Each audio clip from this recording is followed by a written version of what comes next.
Hello, and welcome to episode 230 of Flix and a Six. Suck it, Fox, I'm going to Disneyland. I'm one of your hosts, Anthony Costanzo, with me forever and always, the man, the myth, the merc with the mouth, Alessandro Biolsi. Say hello, Al. Woo! Alessandro? I just stumbled over myself. You said both of his names wrong. I know. That was on purpose. The second one was on purpose because we had a conversation about it at the beer thing. Oh, yeah. That other voice you're hearing, joining us for her bicentennial appearance, the captivating Gianna Biolsi. Say hello, Gianna. Hello. On this week's episode, hello. Hello. Somehow that's all she can manage anytime you've asked her for a sound test, including one very pregnant pause before saying that. I was trying to think of something good to say, but I couldn't. That's why whenever he says say something, I just say something, because it's easy. That's what he asked for. All right. I think Alessandro Biolsi is going to be your alter ego. Anyway.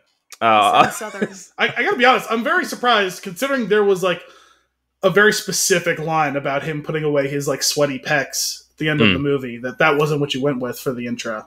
I should have. Considering I'm... It's because you can't see them. As always, sure. Yeah, that's true. You are... It is above the... Oh, sorry. Well, I usually purposefully put the camera in such a way that you just see the bust line. Like, accents the water in such a way. Yes, the camera accents my pecs in such a way. Well, I'm planning on leaving it like this, so if and when we ever move to this being a video option for the listeners, that I can continue to record shirtless, but they won't have to stare at my chest. Oh, you have no intention of ever putting the shirt on. Why would I? It's been hundreds of episodes of this. Checkmate. On this week's episode, we've got the Severance Seasons 2 teaser, the Gladiator 2 first reactions, a story that will clearly piss me off, and Gianna's Bag O' Fun, which is I'm pretty excited about, if we're being honest.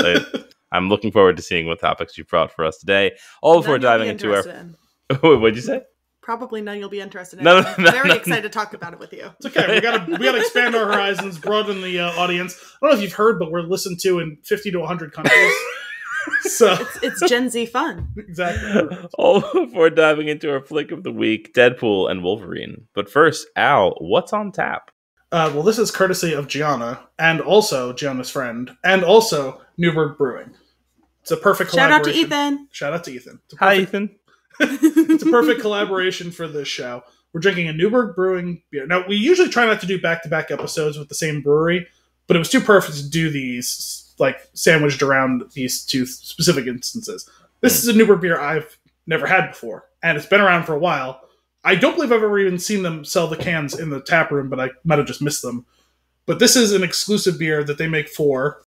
Oh, it doesn't say it on here. Damn, that's stupid. Brewed in partnership... Oh, okay. Brewed in partnership with the New York Boulders, which were established in 2011.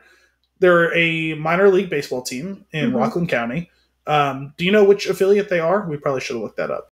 Jay, I'm talking about I know. I don't know. You could have said that. It's okay. They're affiliated with the baseball. I was going to try and make something up, but I don't have it. Well, G, since you brought us the beer, why don't you start off the beer talk? And well, you have a can too, don't you? Oh, no, I took your can. Sorry. I get to read it. You can read it. You can take Anthony through it. Would you like an accent? Yeah. Always. Not a good one. A bright and flavorful and easy.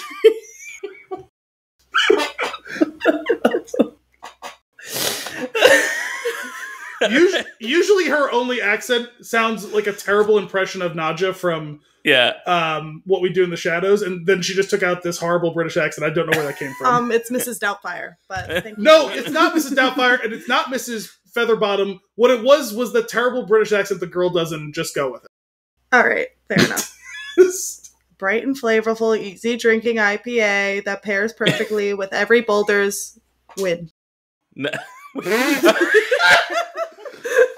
I couldn't read it. I'm just sorry. I like in my mind, that's how Gianna reads books too. She's like, she pauses at the last word of each sentence. For emphasis.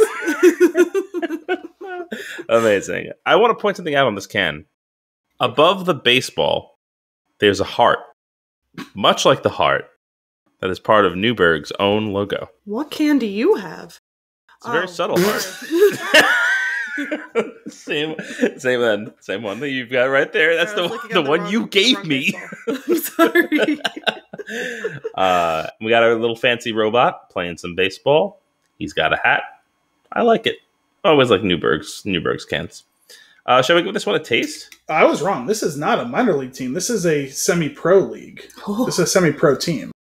I think I got like soot at the bottom of my can. Yeah, that's the yeast. That's the yeast cake. That's the yeast. Delicious. Well, I figured I'd let you pour as much as you want. I know to stop it with the Newburghs. They use it sounded like there was something at the bottom, so I thought. Yeah, it's oh, yeast. a prize. It's yeast sludge.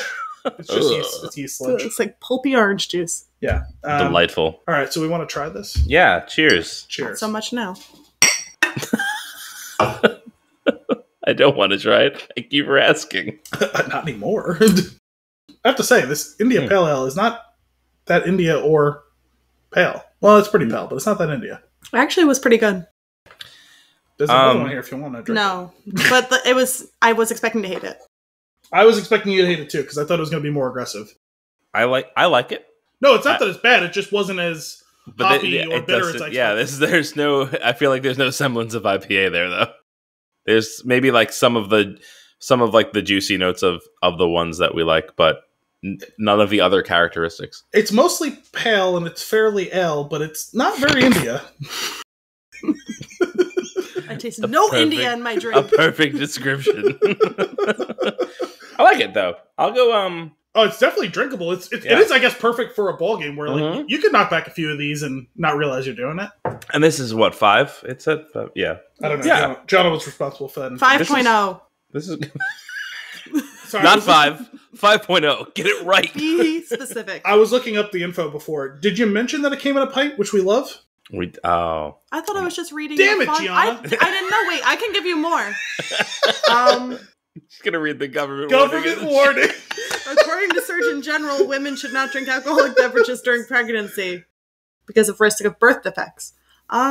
Consumption of alcohol beverage impairs your... And mine's cut off! What will it impair? Oh, wait, so's mine. Ooh, Newburgh, you in trouble. Where are we on the thuckle scale? I'll give this 2 thuckles. 2 thuckles, that's exactly where I was thinking. Out of how many thuckles? So we have a 2 thumbs or 2 thumbs up or 2 thumbs down system. With thuckles is in the middle? A thuckle, you have 1 thuckle and 2 thuckles. Thumb knuckles. Which makes 1 knuckle. So it gives you an option of up to 4 thuckles up or 4 thuckles down, with 0 being the dead center. Like totally neutral. I'm going to go crazy here. 3.5. Oh, no! She doesn't respect the thuckle scale either, yes! Well, because Anthony didn't like me giving half thumbs, so we created the thuckle scale, and then I pissed him off by creating a half thuckle. Oh, no. Totally undermining his whole point of having the thuckle scale. 3.5 thuckles is like 4 3/4. No, 3 3/4. 3 3/4 thumbs. What happened to your thumb? There's no nail. I just lost it at the nail bed. Amazing. I appreciate it. Thank you for getting this one for us. Of course. I know I saw it. I was like what's it called when you celebrity bartending? What do you call it? That was never wow, what I was gonna guess. That actually clarified nothing for me. A few of my friends bartend there. Okay. And someone had to go to the bathroom, so I stood behind the counter for a little bit. Got it. So I was just making myself at home. And nice. I was like, ooh, how fun. Great on the podcast. And then that'll be my excuse to join. So you stepped in for your friend to bartend for a moment while she went to the bathroom. And in this pocket of minutes, you stole beer? Is that... Well, I didn't steal it. Okay. But I saw it and asked someone to steal it for me. Oh, okay. Someone who either way, this is a stolen lose commodity. their job now. It's not his job. Okay, fine. Ethan, if you're looking for a job... we do need a producer and a social media manager, so... And now we can't trust Gianna, because who knows what she'll be taking off the top. She doesn't get the corporate card. No, I did not. Oh, goodness. Let's get into some news and nuggets. First up is the Severance Season 2 teaser. Gianna, did you watch the first season? Never even heard of it. I asked her shortly. Who's in it? Adam Scott. Why am I thinking of Timmy Turner? I don't know. Ben from Parks and Rec. Who's the Adam West? Was Adam West in Fairly Odd Parents? Yes, he was. Who was he in Fairly Odd Parents? He was someone. I mean, probably Mayor Adam West. Family Guy. Am I thinking of Family Guy? I mean, certainly he was. He know. played a fictionalized version of himself. I don't question my brain. I think it's safe to say that you're not thinking of Adam Scott. Well, now I am. Now you He's from Parks and Rec. Amazing. So he's the star. It's also got John Turturro and Christopher Walken and a bunch of other people that you probably wouldn't really know. But a lot of faces I recognize, but not. What's the name I of don't know them by name. the boss? I'm not a huge fan of her, but she's definitely Yeah. Oh. Although I liked her better in this show than I do in other things. I'm gonna look it up. You keep going. So Severance is a show that's on Apple. It was co-created and directed by Ben Stiller, and it's about these people who've decided that they want to entirely separate their work and life balance. So they undergo a procedure where when they enter the offices, they have one entire personality with no memory or access to what happens outside of the office. And then when they leave, they become the other half of their personality. Well, that's going to lead to cheating. Well, it's going to lead to some things for sure. But they also have like babysitters where like they're not really allowed to fraternize inside the office. Oh, okay. So surprisingly, that's like the only thing that's not wrong with the situation. Aren't there like kind of, I don't remember. It's been so long since the first season. I probably should rewatch it, but weren't there like whiffs of that? Of what?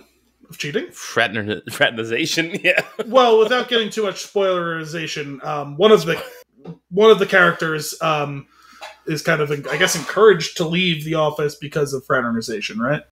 Maybe. I don't remember. I really have to. I remember loving the first season, being so captivated fantastic. by it. Everyone who watched it. And too much time has passed, and I've completely forgotten everything that happened. Yes, and fun fact, which we've definitely mentioned on the podcast before, but your brother-in-law works at the building they shoot some of it? Yes. Very cool. Yeah. Right? Every other week, I work from there for a little while as well. Oh, nice. I didn't know that. It's a really cool place. Actually, me, Elio, and Ian went there this weekend for Seafood Fest 2024. Oh, okay. My worst nightmare. And he jumped on a massive trampoline. Why was that there? That's a great question. No. She said my worst nightmare. She's mildly allergic to shellfish. Well, all fish. All fish. Mildly. Well, mildly allergic to the sea. Think less like Pierce Brosnan choking on some pepper and more the other things that can happen from allergic reactions. More white chicks. Yeah, more white chicks. That works. It was a drive-by fruiting. Oh no! You must not have tipped someone from the waitstaff. Patricia Arquette is the name you were thinking of before. Yeah. So this, I mean, nothing really divulged in the teaser. Just like more of like a thematic, like let's get back into this crazy world. And I'm okay with that because I'm very much looking forward to it. His face has changed so much over time. I don't remember if I said it on the show. I feel like I maybe said it to you in private, but it was the thing that shocked me the most watching the first season was I was like, oh God, what happened to his face? And I'm sure the answer is age. And that's okay. But it was a little shocking when I started watching it. But it looks even more different now than it did in the first season, I feel like. Parks and Rec wasn't that long ago, and yet it was just long enough ago that it was like noticeable and shocking that I hadn't seen him in anything in like 5 or 6 years, whatever, since it ended. But fair. I still very much like him in the show. I love the show. Love Ben. Super excited to see it come back. I definitely forgot some of the details, specifically some of what was going on at the very end with how he leaves and all, and like with them breaking the protocol and all that. Yeah, I remember them like holding it open, holding the MacGuffin open so that they could actually escape a little bit into the other world. Was there a date?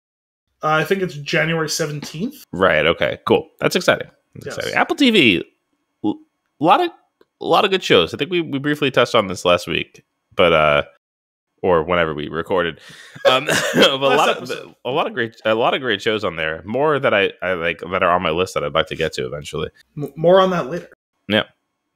Gladiator 2, first reactions. Paul Mescal. What? Go on.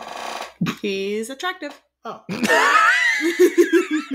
Is there more to that story, or we're just he's in it? No, I fully aware he's in it. I just is it just the looks, or is there anything like have you seen him in anything? Because I haven't actually. So he's in that show with Daisy Edgar Jones. Was it that show with that band? I saw clips from it. Couldn't even tell you. Wasn't there a show about a band that she was in? He's attractive. I might know him from other things. I just like the look of his face. Okay. I mean, I know he was nominated for an Oscar a couple years ago. Normal People, Gladiator 2, All of Us Strangers, After Sun, That Foe, he was nominated The for Lost After Sun. Daughter. Okay, I don't think I've ever seen this person. I actually would not have been able to tell you what he looked like except for seeing something before, just like promotion for the movie. Every girl ever loves him. I didn't know that he was like the new hot thing. I knew he was the hot thing as an actor. Because he also has an Irish accent. That Paul Mescal. He's so hot right now. That damn Paul Mescal. Yeah, okay. That's good to know. But there's nothing That's wrong all I with have being to contribute. There's nothing wrong with being attracted to him. I just wondered if there was more. I've never actually seen Gladiator. Well, now you've got time. I know, I guess I have to. She's like, I've got time to see the second one. This is I don't need anything. This is one of those shocking things where it's like I want to yell at her, like, how have you never seen it when we've had it on in the house 4,000 times since you've like existed? Well, I've probably seen parts of it. You've seen of it. I've seen it. It's got But great it's music. one of those things that I haven't seen it start to finish. Couldn't tell you anything about it other than the Roman Empire. How often do you think about the Roman Empire? Well, so that's the thing. You remember when that was the whole trend? Yes, that's why I said it. Some girl explained it and she goes, the reason you're not understanding why guys are thinking about it so much is because they're not thinking about the Roman Empire, they're thinking about Gladiator. Yeah, that's a fair point for the most part. Yeah. So I was like, oh, then it all clicked. It's a great movie. Surely I own Gladiator. I would be shocked if you didn't. Although, it would explain why you didn't recognize it when we heard it in the car and you thought it was Pirates of the Caribbean. We probably own Gladiator. Well, no, to be fair, it definitely sounds like Pirates. If I have it or not, I've heard the soundtrack probably on a weekly basis. He listens to a lot of soundtracks while coding.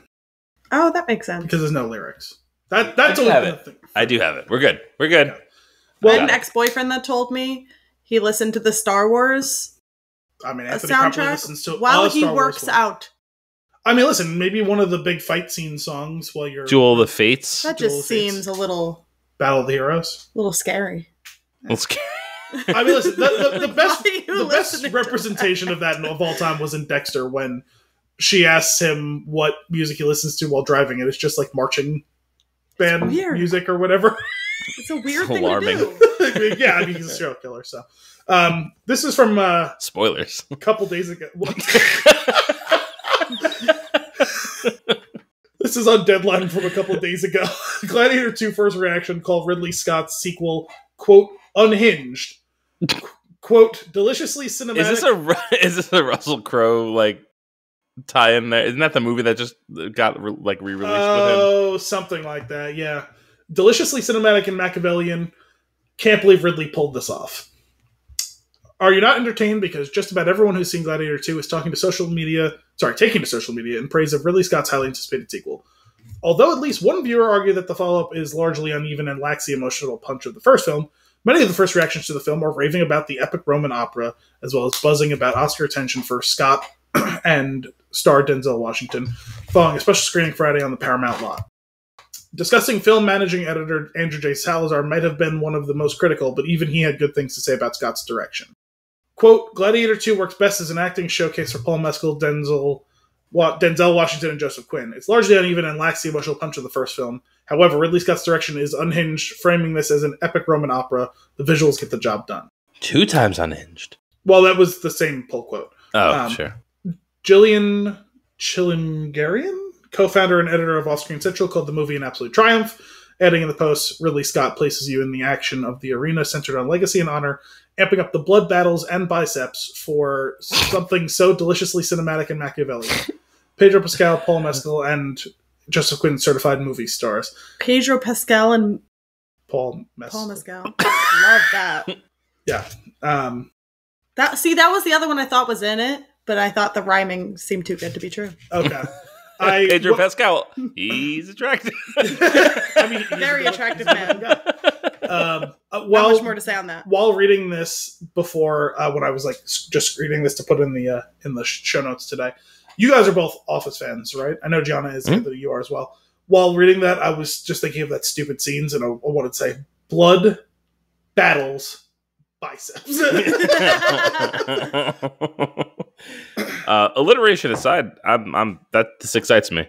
Yes, it seems like it's mostly been very strong. It premieres internationally on November 15th and in the US and Canada on November 22nd. And the detail here is that Paul Mescal plays Lucius, who was the young boy in the first one. Not that Gianna would know. I looked at her a while. Ah, Lucius! Who previously witnessed Maximus, portrayed in the original film by Russell Crowe, die at the hands of his uncle Commodus, Joaquin Phoenix in the first movie. Now an adult, Lucius is forced to enter the Colosseum and fight to return glory to the people. I'm into it. I had like very, very low expectations, so this is actually just pretty exciting because I was just like, we're doing this? He just needs to keep going back to the historical epics, right? Because I know a lot of his stuff in the last like 10 or 15 years has been pretty uneven, but we both really felt strongly about that Matt Damon Adam Driver movie that I'm totally forgetting the name of now. The one where it's like his account, and then the woman's account, the medieval one. Right. Wow. Totally forgot the name of the movie. Forgot about that movie altogether. That was really good movie. Really dark, but really good. I know his alien stuff is either great or terrible.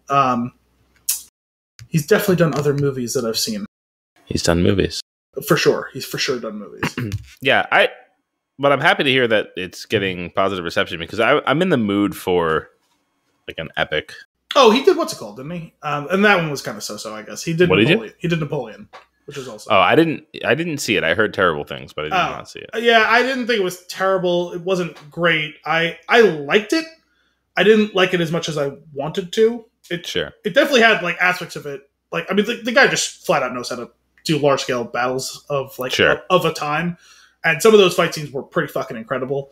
Some of the other stuff misses the mark a little bit. I do think some of it was meant to be a little of a send up and tongue in cheek. I mean, that is like the whole point of Napoleon Complex, right? Is like that should be quote unquote respected for being such a military genius and leader and all that sort of stuff. But he was also fucking terrible and took himself too seriously and is not to be respected because he's a piece of shit, you know?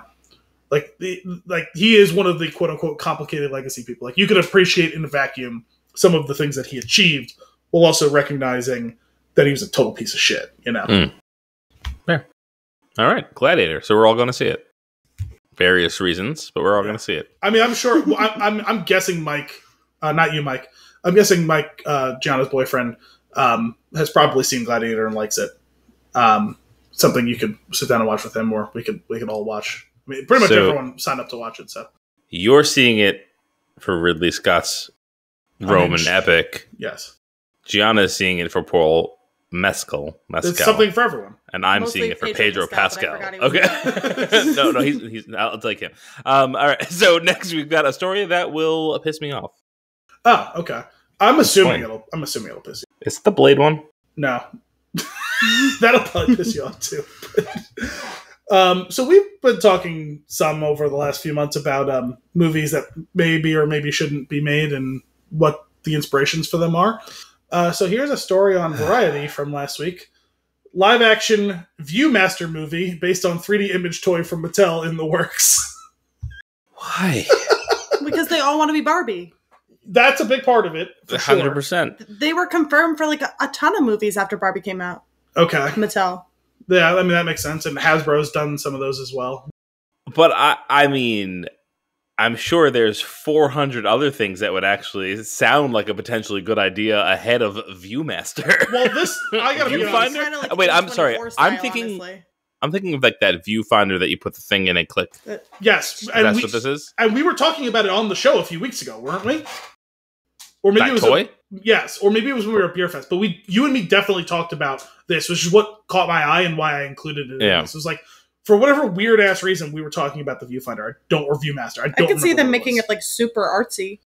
So the one thing is actually, and I pulled the story last week, so I already forgot like all the details, but so we can scroll through it real quick. But I almost was like wondering if this was going to be. Remember, like they were like, oh, there's a Tetris movie coming out. It wasn't a movie like featuring the game Tetris. It was about the creation of the game Tetris, right. And it's like, okay, so if it was like we were going to do a movie about Viewmaster, but even that doesn't seem like it would be as exciting as Tetris would be. You know?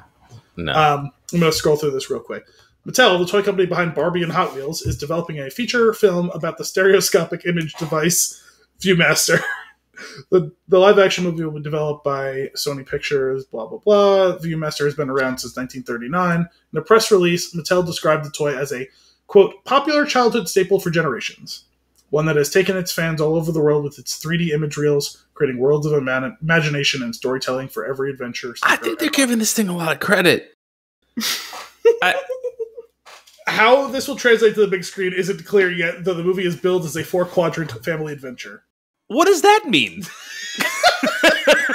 Do you mean, like, how it's gonna... What marketing person got in front of this? Maybe they're gonna do it like Jumanji. Or the 4-quadrant like the kid gets it and jumps into the Viewmaster? Okay, that I'm fucking in. That's... As long as we can have Jack Black talking about his penis in a high-pitched voice, or... Or he's going to be in the Minecraft movie. That's true. That is a true thing. With Jason Momoa. But can we get Will Ferrell as Lord Business for this movie as well? Or unnamed executive from the... He was Lord Business in Barbie. He was Lord Business in Lego. Yeah, basically. It's the same guy. Pretty much. Viewmaster has inspired generations to embark on boundless adventures, offering a treasure trove of storytelling possibilities for this film. We're thrilled to work with Sony Picture Entertainment to bring this Mattel franchise to life. Their creative and filmmaking expertise sets the stage to introduce a modern take on this beloved toy to audiences. It's insane to me that somebody wrote this article and didn't get more information on what the goddamn script is about, because that is the interesting piece. There's a lot of talk about why it was that they chose Viewmaster in like a thematic sense, but not one single shred of detail about why specifically they think they can make it into a... I kind of lost interest on Viewmaster when I found out it wasn't about horses. Patriarchy? Barbie? Yeah. You don't remember that was the line that Ryan Gosling says he wasn't as interested in it, and once he found out it wasn't about horses? It's been Anthony's favorite line. He's been saying it for weeks. Why do you think it was about horses? I don't remember. Why did he think it was about horses? It was just the whole movie. It was just his obsession with all of that stuff. Yeah. You don't remember that? It wasn't really that he thought it was about that he like the cowboys and like the manly men being on horses was like a thing that he was like, okay. It's because he saw a picture on like a poster in the office or something like that, right? Yeah. Yeah. No, I remember now. Okay. Yeah. I remember the line. I forgot. I only saw it the one time. I really liked it. It was so good. You're right. That story did piss me off. I figured it Not a great deal. I think if they do it like Jumanji, it'll be good. Yeah, but the thing is, Jumanji was an original idea. They don't have any of those anymore.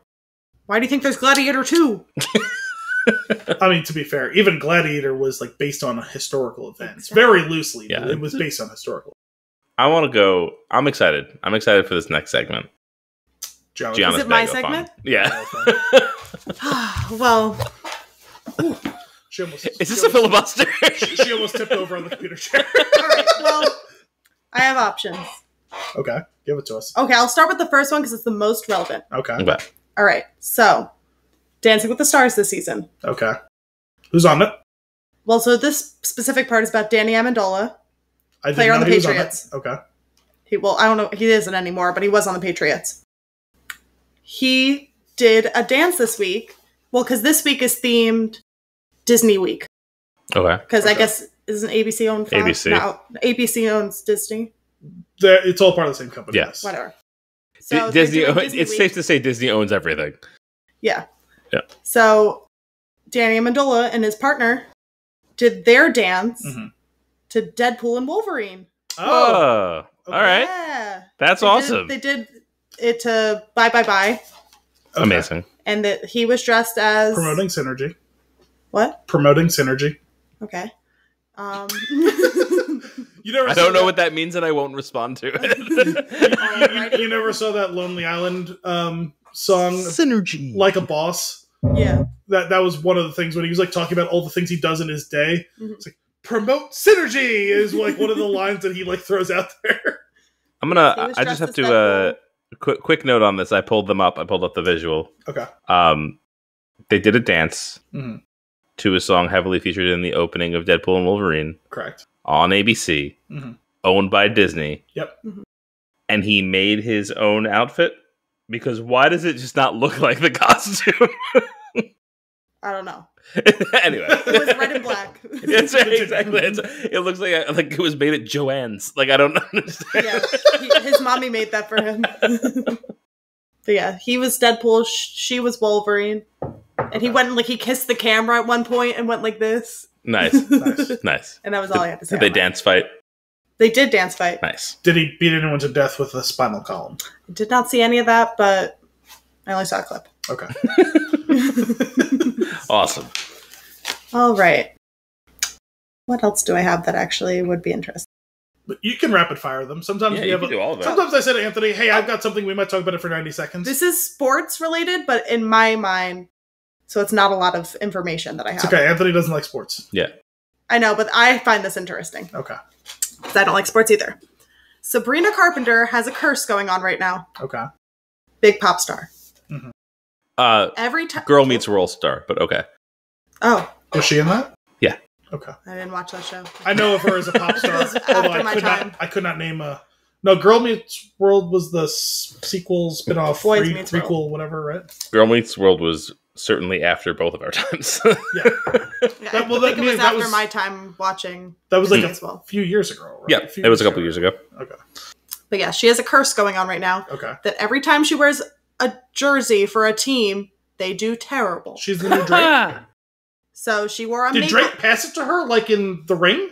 I guess. Because that was the whole thing with Drake, was that he was such a huge bandwagon fan, and every time he would like make a big show of like supporting a team at a game, they would lose. Yeah. Well, also Ted Cruz, anytime he goes to any Texas-related game, they lose. So with the Maple Leafs, okay, the Cowboys, and the Phillies. Okay. Curse you. That's a tough one. That's Maple Leafs are really fucked because like I think Drake tried to like adopt them because he's from Canada, and the Maple Leafs have their own curse that's been going on for like 70 years. So I love that this is just sweeping the internet when I look up. Like, I think if you look for her, it's mostly information about a curse. That's awesome. I'm all for it. McDonald's has E. coli. This is news. Who doesn't? Oh, I always feel like Listeria has been the big thing in the last few years, but E. coli does pop up, unfortunately, like once every 5 years. I think Mike said like 5 died and 13 just had it, got sick. That sounds awful. From one specific McDonald's, or? I don't think so. I heard it was in Quarter Pounders and Big Macs. Linked to McDonald's Quarter Pounder. Oh, my goodness. Is this why they released the chicken Big Mac, so they can still sell Big Macs but not with the beef? God. I hadn't thought about that, but maybe. McDonald's zeroes in on onions as the likely source of the deadly E. coli breakout. Okay, so no. It's usually the vegetables that have these things. Like that's true. It was it was the lettuce that gave everyone E. coli. Well, yeah, because it's runoff into the water. Enough cow in this. What's that? It's runoff into the water, right? Mm-hmm. It's like the water gets contaminated by fecal matter that then comes in and washes over or goes through or is used to hydrate the plants, and then it transfers that way. That's at least how I vaguely understood how it works. Romaine lettuce gets it a lot. I always assumed it was because of this quote-unquote ready-to-eat lettuce type of thing, where when you bring home the lettuce that's in the package at the supermarket, it's like, oh, you don't need to wash this. And I'm like, the fuck I don't. I wash it. You're getting screwed on both ends because that costs like twice as much money. Yeah. You're paying a premium to not have to do that. Sure. And get E. coli. Yeah, pretty much, yeah. You nailed it. Liam Payne died. I did see that. Wait, who died? Liam Payne. From One Direction? From One Direction. Via pink cocaine. Ever heard of that? I have not until today. Pink cocaine. Is that Himalayan salt? I was just about to say, was this the whole he fell off grinding salt thing? I'm sorry. That what a so way to bury the lead. He didn't die from pink cocaine. No, I forgot. He died from pink cocaine-induced fall. Yes. Oh my goodness. Everyone thought when they found out, they're like, "Oh, he got pushed," and then By the cocaine. Yes. Goodness gracious. And then they took one look at his hotel room and go, I don't think he got pushed. But yeah, pink cocaine. I was told what's in pink cocaine, and I can tell you. Okay. Please do. This is a new one to me. Pink Pony Club. Ketamine, cocaine. Because why not, right? Opioids, MDMA, Nice. and pink food coloring. It's a delightful cocktail. I bet it was the food coloring. It definitely was. I'm sorry, that's a lot of drugs. I'm not a multivitamin. I'm not It's like, I'm not too knowledgeable on the drugs, but I understand that you wouldn't do all the drugs. it's got 1,000% of the daily recommended value of cocaine, but it's fine. You just pee it out. 50% of the time. More it drug, more works fun. every time. Yes. Okay, I did see Well, some that's of terrible. the heartfelt goodbyes online. Yeah. I think he had been sober for a few years too. And so he decided to swan dive back into a cocktail of drugs. That like His girlfriend was with. I think this was like in El Salvador or something. What was it? I don't know. I didn't see all I the could details. be totally I just wrong. know he I died. think it's some South American country, but I don't remember which one. But they were there. His girlfriend was with him. She left like 3 days before him, and then he passed away. Buenos Aires, Argentina? I don't know if they got in some type of fight and he relapsed, but that's what it's sounding like. Okay. That is unfortunate. Gianna fell down. That scared me. I assumed it was something probably drug related, but I didn't know. And I didn't look into it. I sound like I was a big One Direction fan or anything. That's a shame, though. It was past that time. I was of the Backstreet Boys and NSYNC era, I guess. So. Oh yeah, you hate to see it. You do. Although, playing with fire. I mean, it's funny because it's not funny. Let me rephrase that. It's interesting because you think if somebody told me that the person OD'd on a very specific drug, I would be like, that's terrible. Like, if it was addiction based and whatever, right? And that's terrible. This is all of them. This was all the drugs at once. It's kind of like the difference between saying, "Oh, he slipped and fell down the stairs and he died," versus he jumped out of a plane without a parachute. Right. Goodness gracious. Anyway, sorry to the fans. Yeah. Is there more fun in this crap? Yeah, I was gonna say, you're just gonna keep bringing us down. Transformers cartoon. Okay. Saw it last week. Is this Transformers 1? Cartoon. I didn't see any of the others. So what is? Did you go to the movies to see Transformers? No. Okay. Well, this new one? Yeah. Yes. Yes, I did. So Transformers 1. That's what it's called, right? Oh, I thought you were saying like the first one. No. No. Not Transformers the movie from 1984 or whatever it was. No. Transformers 1 not have Shia LaBeouf in it. Is what the title of it was. Amazing. No. There was a animated Transformers movie that came out 40 years ago. Oh, well, it definitely wasn't that. Okay. Transformers Honestly, 1. They're making these like kids movies really enjoyable. Yeah. I mean, the good ones are fun for all ages, right? It's the best. Aimed at kids, but still has a winking nod towards the adults. Yeah. I was in the theater like, oh! But like... I was falling again. She just flips off the chair backwards. Really selling it. There's like one part of the movie where I was like, I did not see that coming. It had me feeling things. Go see Transformers. Aw. I'm having feelings again. Do you remember feelings? Such strong feelings. That's awesome. That's good. Okay. You know what? I saw the trailer. It looked decent. It was really good. I didn't see the trailer. I did know it was coming out because it got kind of dark at some points. The Transformers do at some point. I mean, Optimus Prime almost always dies at some point in the movies, and then he comes back. I don't remember. Maybe he didn't in this one, but like so many other Transformers things, he dies and then eventually he gets revived. But I wouldn't want to spoil for you. I appreciate your concern for me. The only reason I have any sort of knowledge at all, and it's very, very bare, about Transformers is because one of the long-running webcomics that I have followed for a very long time, the guy who writes it is like obsessed with Transformers and has been since he was 12 or whatever. I don't know. So he puts shit on Twitter all the time about his just whatever Transformers thing, whether it be this new toy coming out, or this new movie coming out, or this new show coming out, or whatever. And I have no interest in that. And that's fine. It's not for me, it's for him. That's cool. But I do know I'm up to date on the fact that there is Transformers news at any given time because of him, even though if I don't like watch any of the stuff, Fair enough. any of the stuff. But I always know there's something happening in Transformers world because of him. I think I had like Also- a couple year stint with Transformers when I was a kid. I don't think I watched any of them. The only thing I know is that Megan Fox is hot.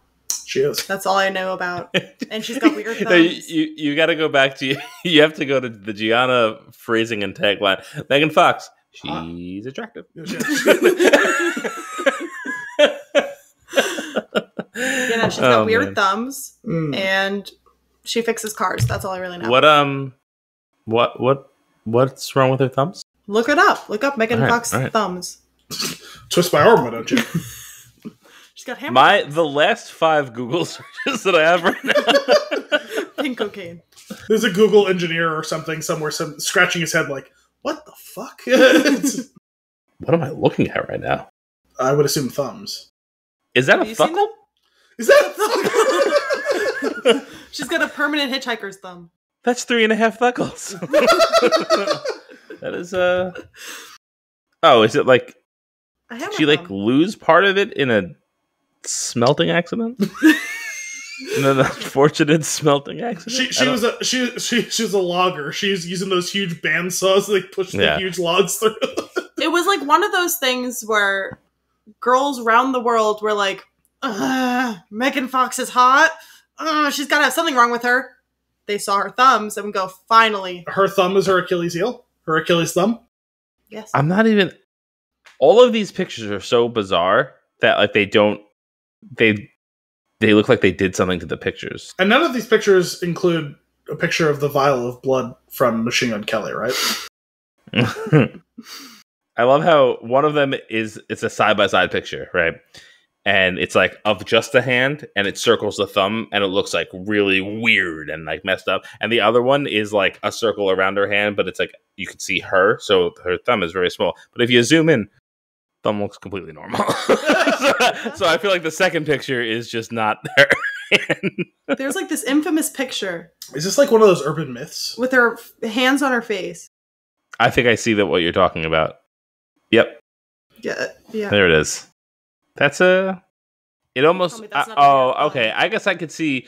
You know what it looks like is It's that a perspective thing. It depends on the angle you're looking it at. is. It does seem that way, but it seems like her thumb is like maybe more shaped like a regular finger than an opposable thumb. Yeah. So it like looks off. Her thumb is the shape of an oar, where it's like flat and wide at the end, so that she can more efficiently paddle through water. Because she's a platypus. She's a platypus. Got it. How did we get here? Transformers. Transformers. There. Nice. Yes, highly recommend. Okay. All right, I'll check that out. There's a point where I was like, oh, kind of Lion King-ish. Ooh. Okay. That's the only spoiler I'll give you, because I know you're all dying to see it. And this was Chris Hemsworth was one of the leads, right? Yes. I know John everywhere. Hamm was one. I know there's a lot of people in it. I just know he was Thoughts on both of those people, Gianna? Keegan-Michael Key. nice. John Hamm, attractive. He's attractive. Keegan-Michael Key is one of the funniest people. Yes. He's great in it. Awesome. Is that the end of your bag of fun? I have many things, but I don't think a lot of them really matter all that Do it. Do a Rapid- few more. Rattle them rapid off. fire? Rattle them off. These are great. Adriana Lima was in the Victoria's Secret fashion show. Pass. All right.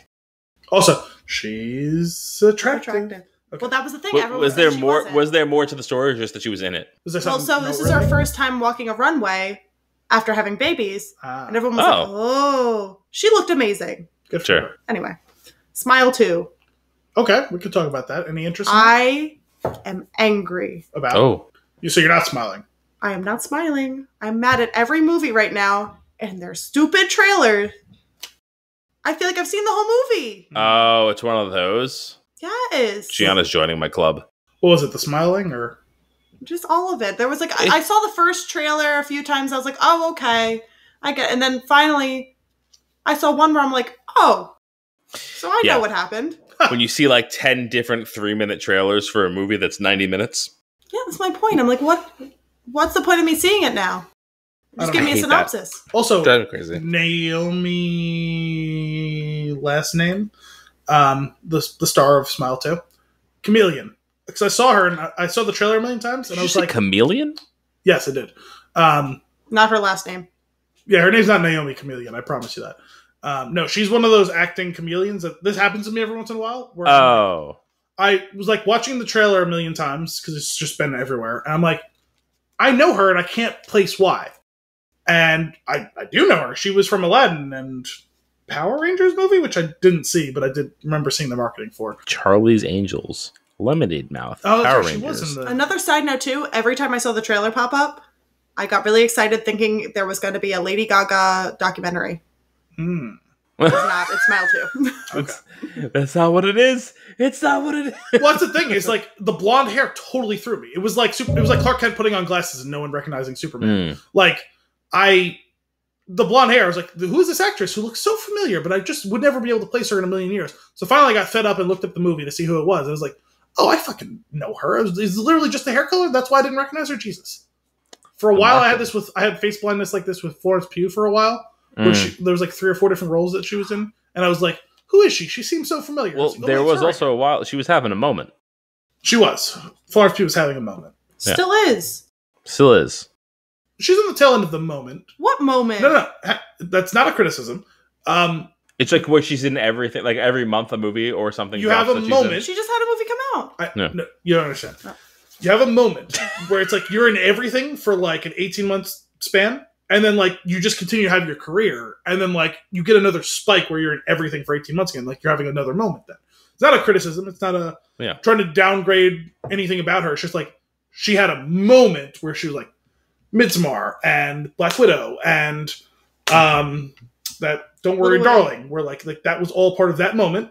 Little Women, all of it, part of that moment. And then, like, took a breath. And maybe she's starting another moment now, Sin. Who knows? Did you ever just saw the new movie that she came out with yesterday. What new movie did she have? Oh, the one with Andrew Garfield? Yeah, I forget what it's called. In Life. People in Time or something? Life in Time? Time, yeah. Something in Time. How was that? Really good, but again, trailers. I'm done with them. They got you. Wait, so you saw the movie or you were aware of it? No, I saw it yesterday. Oh, okay. No, I loved it. I thought it was really, really good. Love both of them. They did a great job. But trailers. Yeah. Really annoyed by them. I'm with you. Yeah. That's all I have to say on that. I love trailers and I hate ones that tell you too much. I do. I just think we need to shorten them or like tight. Throw some more like just tight. I don't know. Just it annoys. Did you? I forget. Did you end up seeing Little Women now? No, I never saw it. I haven't seen it either. Oh, that was good. I like that. It's one of those things on my list that I still want to see. These Little Women. Just how little are we talking? These women, they're so little. Little Women, Big World. That's a different thing. Little Women Atlanta. What else is rattling around in the bag of fun? Agatha All Along. Yeah. Haven't seen it, but I do want to see it. Anthony's been watching. More on that on consumption, but I am fully into it at this point. Yeah, is it good? You are breaking the conventions of news versus consumption a little bit, but it's okay. Oh no, I was asking if you guys were watching it. I was trying to be relevant. No, we'll talk about it during consumption. No, so we have consumption. We have a news segment where we talk about what's going on in the world, and then we have a consumption segment where we talk about the things that we're reading, watching, listening to. Well, this is embarrassing. No, it's okay. you are not the first guest to do this. It's okay. Well, then I have nothing more to share. As we get into it, she's like everything else is Transformers 1. Well, I already released like half of the things I was consuming. Okay, half. So what else? No, so the rest of the bag of fun is just consumption things. They are kind of tied with consumption. Do you want to empty the bag out, or you want to wait until consumption? I'll wait till consumption. Okay. We don't have anything else, right? We could just move to consumption. Yes, that's what we're doing. Let's call it. We're in consumption. Gianna, keep going. All right. Again, I didn't consume, but the Penguin Show. Yes, I am very much consuming the Penguin Show. And do you like it? Anthony has consumed love it more than I have, but I also enjoy it very much. So here's the thing. I don't like anything Batman related, so it's not going to be fun for me. Okay. Wow. Even though I'm being last time we Catwoman let you on the for show. Halloween. She's being Catwoman on the for Halloween. So you're being Deadpool. I couldn't find one for a woman. Not even a lady pool? No lady pool. Really? They were all like either really like Slutty. yeah. And I'm like, Deadpool doesn't has his butt out. We can say that word when we're talking about Halloween costumes. Yeah. Deadpool doesn't wear fishnets. What couldn't you buy just the regular Deadpool costume? Because then it doesn't fit me right. That's right. There's space for something that I don't have. Anyway. It's a very loud clank. I'm sorry. I was upset. And I'm Catwoman. And I've never seen any of her work. By the way, have you taken another look at those ears? Which Catwoman are we talking about? I have to go to Party City tomorrow because I can't find anything on Amazon. So, Gianna has been using my Amazon account to order things. Okay. So I get like her updates when like something's been delivered or whatever. But I also get her, hey, would you like to take another look at these things? And when I see something that's particularly entertaining that I wasn't aware that she was going to buy, I screenshot it and send it to her. Now, this case, she told me she was going to be Catwoman for Halloween. I asked her which Catwoman. She said she wasn't sure. So we looked at some of the different ones from the different movies to see which one it most closely aligned with. You said the Anne Hathaway one was ultimately, right? Because I already have the costume for it. Mike's mom was... Yeah, she was recycling a costume someone else had. It was very closely aligned. I thought you were going to go Julie Newmar, but okay. I showed her the Newmar one. I showed her the Halle Berry one. I showed her the Michelle Pfeiffer one. I showed her all of them. But she's like, oh, I need like some sort of ears or whatever, cat ears, whatever for, Catwoman. It's like, great. And then I got a push notification from Amazon the other day saying, hey, would you like to take another look at these? And it's a picture of Catwoman ears. I sent it to her. I was like, so... Sign up now to earn 10 extra cents with Earnify. With Earnify.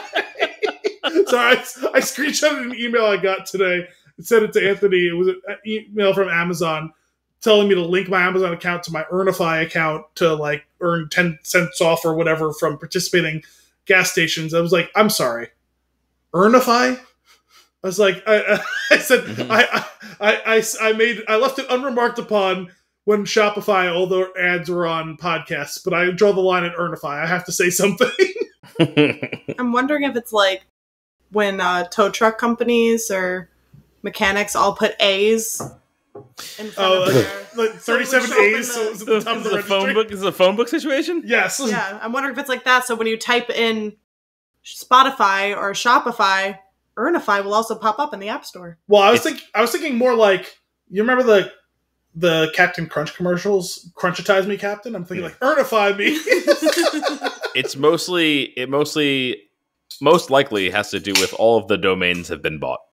I think it was one of those things where they were like, okay, this is going to be an app about like earning stuff, but we don't know what to call it. Earnify is what we're going to do. And that was conceivable for them to actually get their hands on. Yeah. Yeah. Well, it was one of those things where it was like, they put in the notes like, oh, we're going to call this, dipshit whatever. We'll change the name later. And then like, they never changed the name and it was still like from the drafts and it like still called dipshit whatever.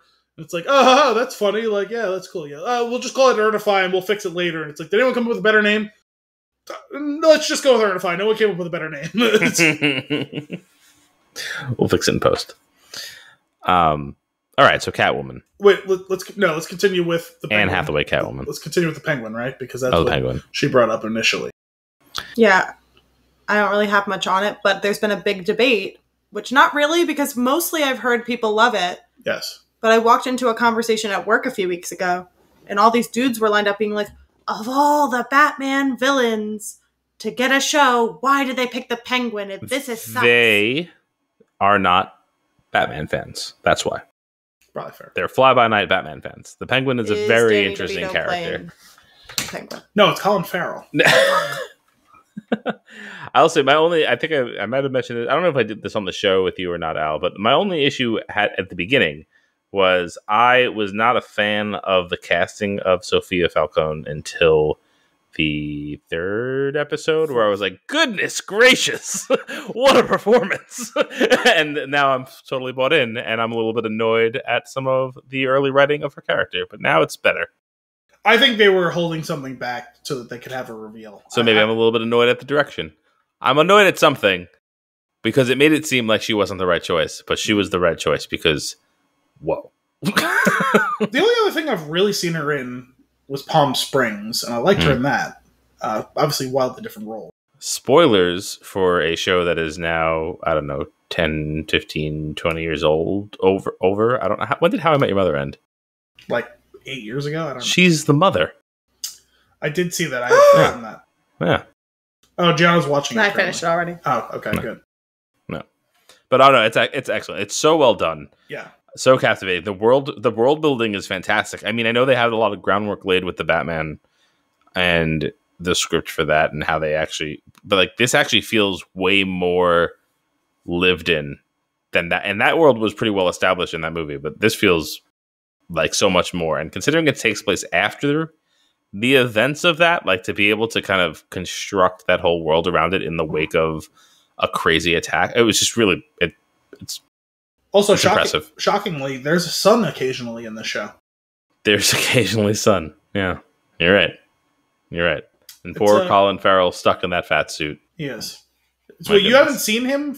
You didn't see the new movie that came out a couple years ago with Robert Pattinson? I don't like any of the Batsmen.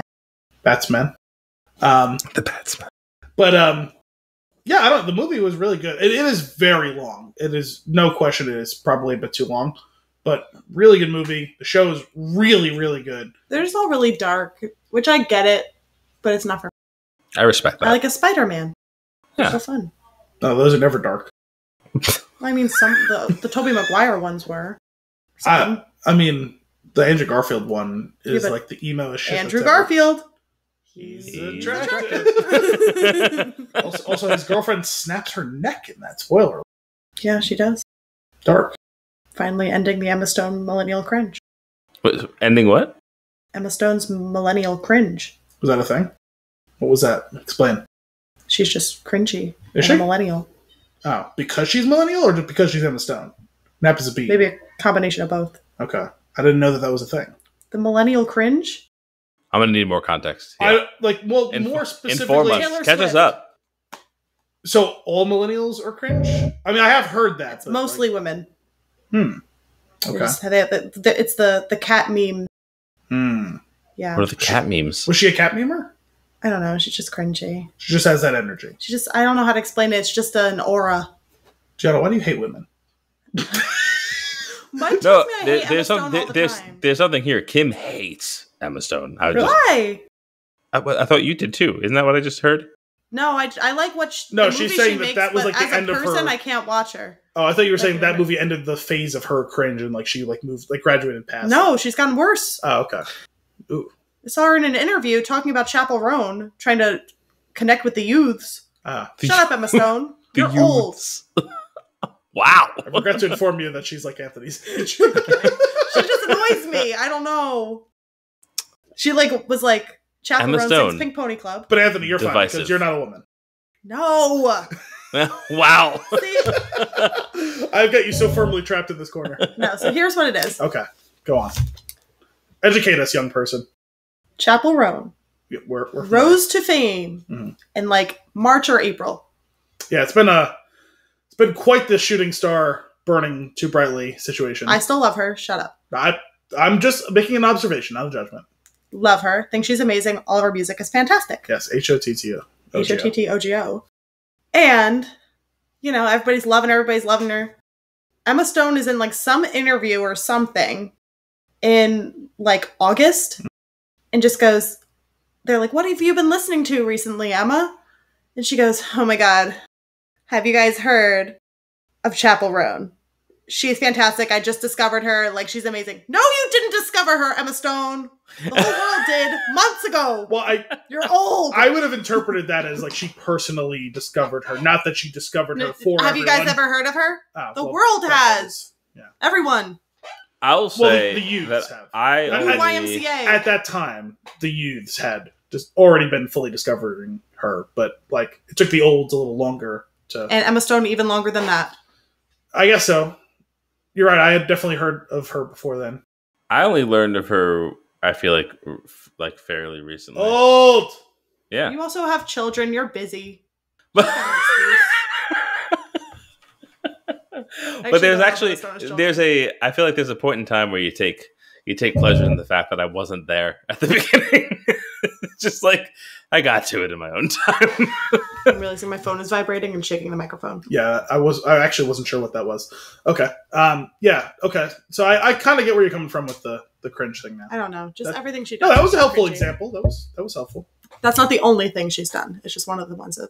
You know what's funny is I've got a completely different perspective on this, but that actually makes me like her more because she was kind of out of touch with all this. I just like asked an honest question of what have you been listening to? I just found out about this thing. She goes, I went on the line and I heard about this chapel. I heard about this chapel run. She's like, she just like pumps me up. Shut up, Emma Stone. Wow. What I keep having I love her movies. I love everything she's in, but just when she speaks as a person, I don't love her. So she's a fantastic actress because the cringe doesn't come through when she's performing. No, not at all. Okay. Loved her as Gwen... Stacy. I'm gonna say Stefani, but not that. That would have been a very different movie. Oh my goodness. That's well, listen, great. she did sing about spiderwebs. What? Gwen Stefani. Oh, I thought you meant Spider-Web? Emma Stone. Right? Yes? No? Anthony? I'm not home right now. You're not home right now? When she was in No Doubt, I mean, I'm not thinking of the Spiderwebs. It's definitely Gwen Stefani. Well, it was a No Doubt song, right? Yes. I think that was before my time. Yeah, but Some millennial cringe. that my retort was a line from that song, so that's why I thought you would have picked up on it. No, I didn't because you were looking off camera when I said it, so I thought you literally were telling me you were not home right now. No. I was walking into spiderwebs. Sorry, I'm amazing. not.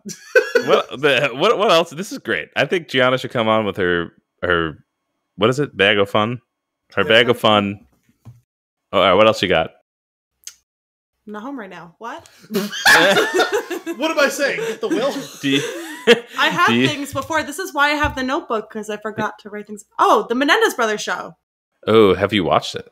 I did watch it. And? I don't want to say I liked it because I feel like you're not allowed to. You're not supposed to like it, right? It's like one of those like when I said it's funny before, but I wasn't. It wasn't funny. Was not the word I was looking for. Again, strike two. No, I'm saying like that. Oh, like she's like I want to say I liked it. Why are you I not feel allowed like I to can't like say it? that because it's about murder and. Oh, I thought like there was like some stupid controversy about it. You're allowed to. They wouldn't keep making these things if they didn't want you to like them. Yeah, but you just don't say you like them. You just say I watched it and it was interesting. Murder's so in right now, though. Murder is very. Murder is having a moment. I think you're allowed to say I am enjoying the show. Yeah. You're not saying I like murder. Well, I binged it in like a day. It locked me in, but also I assume you didn't hate binge it. No, I didn't hate binge Exactly, it, but it was just kind of. I was like a shock binge, like oh, what is happening? Sort of can't look away train wreck things. Yeah, so I didn't know anything about the Menendez. I'm sorry, I'm stuttering so bad because the backfeed. wait, what? Why is she stuttering? Because she keeps hearing herself in the microphone. Oh, the back feed. Is that what it's called? Feedback. Oh, it was a stutter. I promise. I love it. All right. Yeah, no, I watched it all in like a day. I thought it was really interesting, and yeah, I didn't. When was the whole thing happening? You guys were conscious for it. Not really. It was early 90s, I think. Early 90s, I think. Yeah. I think my mileage with that story is like the kind of caricature portrayal of those people in Dumb and Dumber. Was it in Dumb and Dumber? Yeah. I was going to say... It was Ben Stiller played both of them. No. Right? Not Ben Stiller. It was the cable guy. Was that Cable Guy? Okay, yes. Yes. That makes more sense. Because I was gonna say I think I referenced it because I hadn't seen it before we did it on the show. That's right. That's right. 1989 was when it happened, and I was like, this is Dumb and Dumber. This is clearly a Menendez thing where they like it's the movie like keeps cutting to it's the phone calls being made to the police, and it's very clearly Ben Stiller's voice. He directed the movie, and he's the one doing like the voice in the 911 calls, and he's like, "Somebody killed my parents. They were Asian." Oh my god! Yeah. Wow. It was a good show. Yeah, because that was the thing. A lot of controversy surrounding it right now. Did they blame an Asian guy? Like what? They blamed someone. I know that. They blamed the mob. Is that what it was? Okay. Yes. I know that it was like something generic where like they called the cops like, someone killed our parents, and it was definitely probably someone who kills people, not us. Like the mob or something, Yeah. The two actors that played the brothers, they were pretty identical lookalikes. Okay. It's crazy. It should be. Oh, I thought it was a dramatization. I thought it was like a this documentary type thing. Was this one of the Ryan Murphy joints? Ryan Murphy show. Yeah. This is one of the FX Ryan Murphy joints, like the American Crime Story stuff. But he's in like a lot of trouble right now because everyone's like, how dare you like not believe their story? And kind of, he just showed two different perspectives of it because honestly, we weren't there. We don't know. No, but much like OJ, who he also did a show about, everyone knows that they did it. Well, they admit that they did it. Oh, okay. Yeah, it's more about they had claimed that their father was sexually assaulting them for years, and they were scared that they were going to get murdered if they didn't murder him. Mm-hmm. But he showed like another side where the parents were angels and they were wonderful. But it's not a documentary. It is a not documentary. It is a dramatization. Okay. There is going to be creative license there, and people can like or not like that, I guess. Sure. But they also he cut between both. Yeah. So, and most of the show, honestly, it was the story that they tell. Mm-hmm. I don't know if I should be saying story, but like their version of version of it, whatever. But yeah, so now he's in a lot of trouble, just personally, not with the law. But now they're doing a retrial for them. Yeah, I did see something about that. Yeah. I don't know when that starts. I think in like November.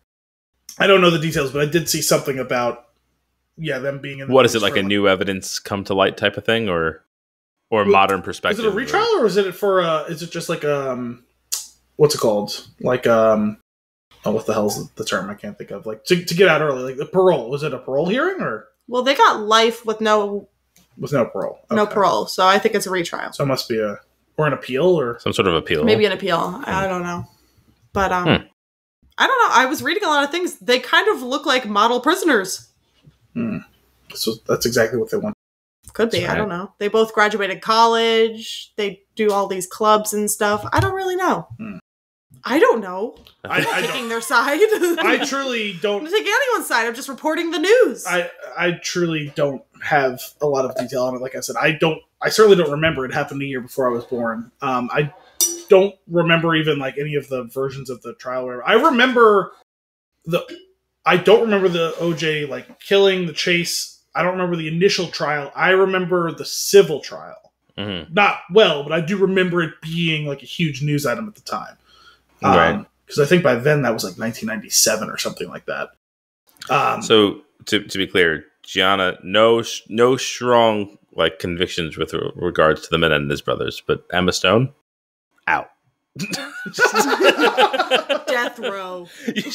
Gianna's like, who should be in prison? Emma Stone. Get them out and put her in. She's allowed a work release project. Whenever she's got a movie, she could get out of prison because she's great on screen. But she got to go right back in there. No press. Oh man, amazing. Any more consumption, Gianna?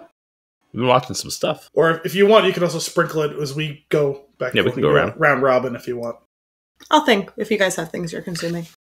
I'm gonna jump in because Penguin was on my list. We already talked briefly about that, and I'm loving that.